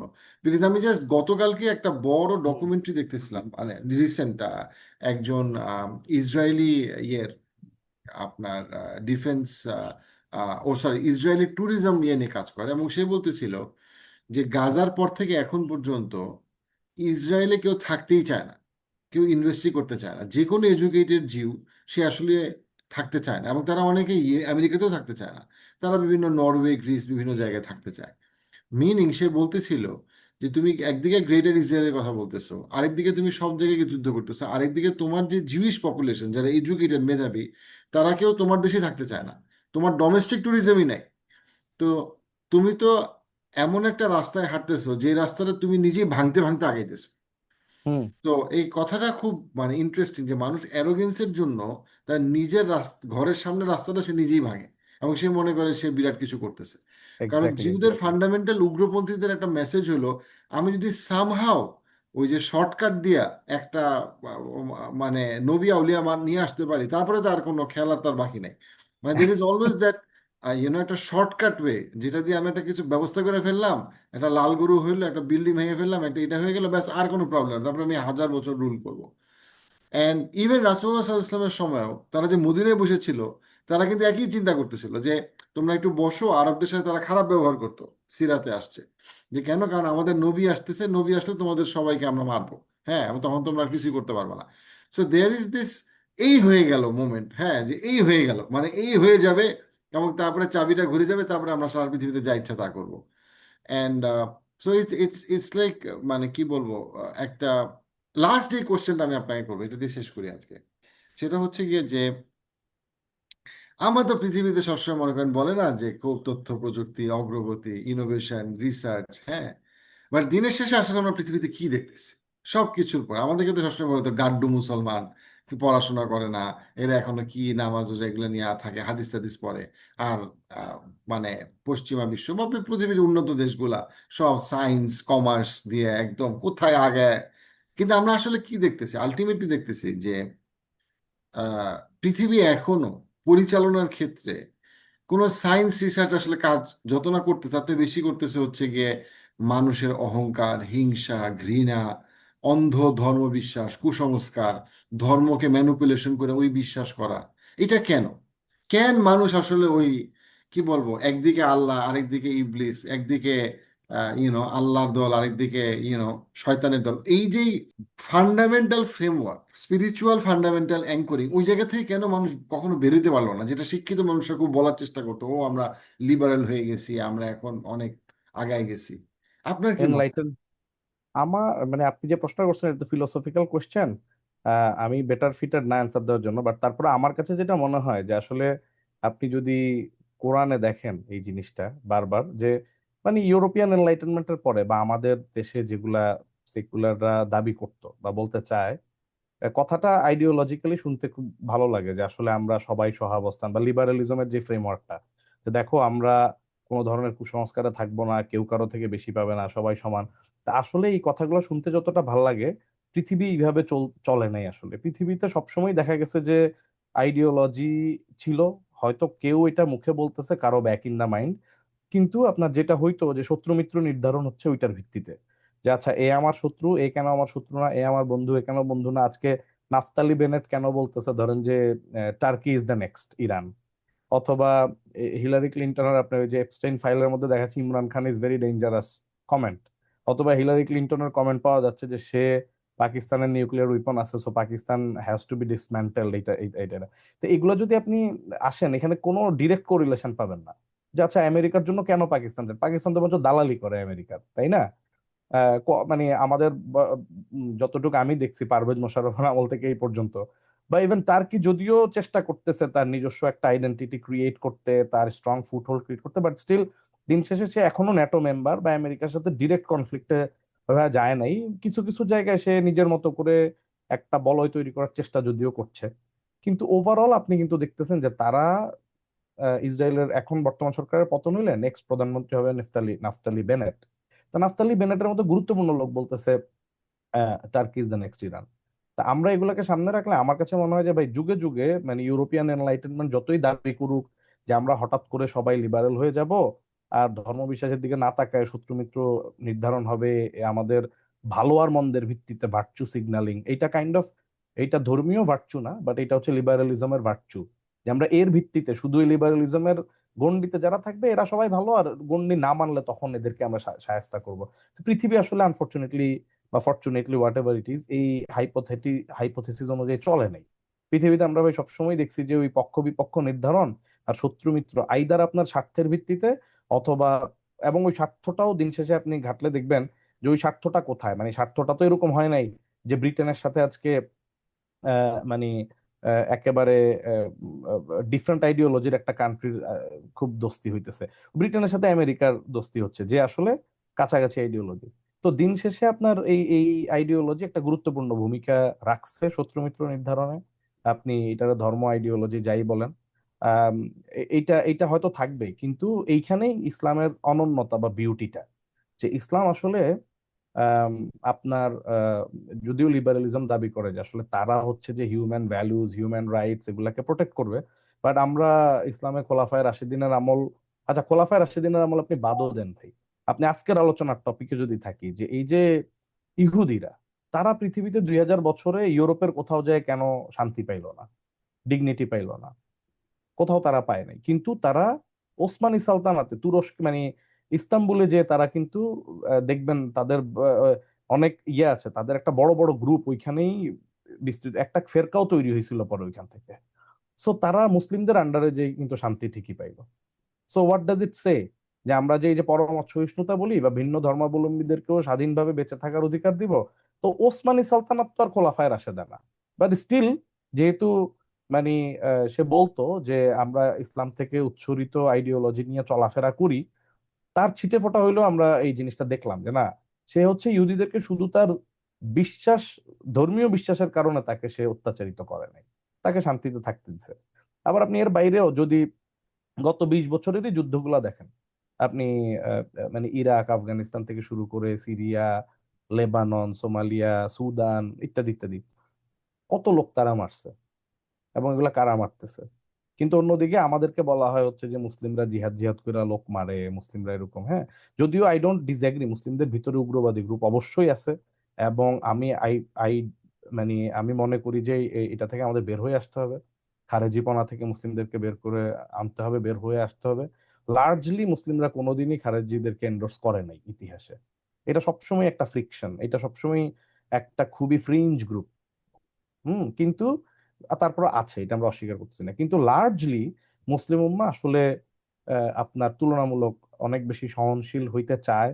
আমাদের আইডিওলজি, কোরআন সুন্নাহ, রাসূলের সিরা শিক্ষা আমাদেরকে এটাই দেয় যে আপনি দেখবেন এই জন্য ইভেন এই যে ইন্টারেস্টিংলি এইখানেই ইরানের আয়াতুল্লাহ খোমেনির কিন্তু ফতোয়া ছিল যে নিউক্লিয়ার বোম বানায় না। যদিও আমার কাছে পলিটিক্যালি মনে হয় যে ওনার ওই ডিসিশনটা হয়তো রাইট ছিল না, সেটা ভিন্ন বিতর্ক, কিন্তু উনি ফতোয়াটা কেন দিছে? ওনার কাছে ফতোয়া মনে হয়েছে যে ভাই নিউক্লিয়ার বোম দিয়ে তো এটা একটা ধ্বংসযজ্ঞ। আপনি ওই হিরোশিমায় একটা 18 কিলোটন বোম মারছে, 15 কিলোটন, ওইটা দিয়ে একটা সিটি ডিস্ট্রয় হয়ে গেছে। আর এখন মেগাটনের বোম আছে, আপনি একটা বোমা মারবেন নিউ ইয়র্ক সিটি বা লস অ্যাঞ্জেলস সিটির মতো বড় সিটি কমপ্লিটলি কলাপস হয়ে যাবে।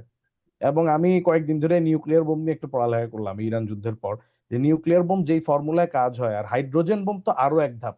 মানে হাইড্রোজেন বোমা আপনার এমন পরিমাণের টেম্পারেচার ক্রিয়েট করে, যেই টেম্পারেচার সূর্যের কেন্দ্রতে যে তাপমাত্রা থাকে ওইটা থেকেও 2-3 গুণ বেশি টেম্পারেচারের একটা ফায়ার বল ক্রিয়েট করে ফর ওই মানে ইনস্ট্যান্টলি। তারপরে তো ওইটা থাকে না বেশিক্ষণ, ওইটা আপনার ছড়ায় যায়।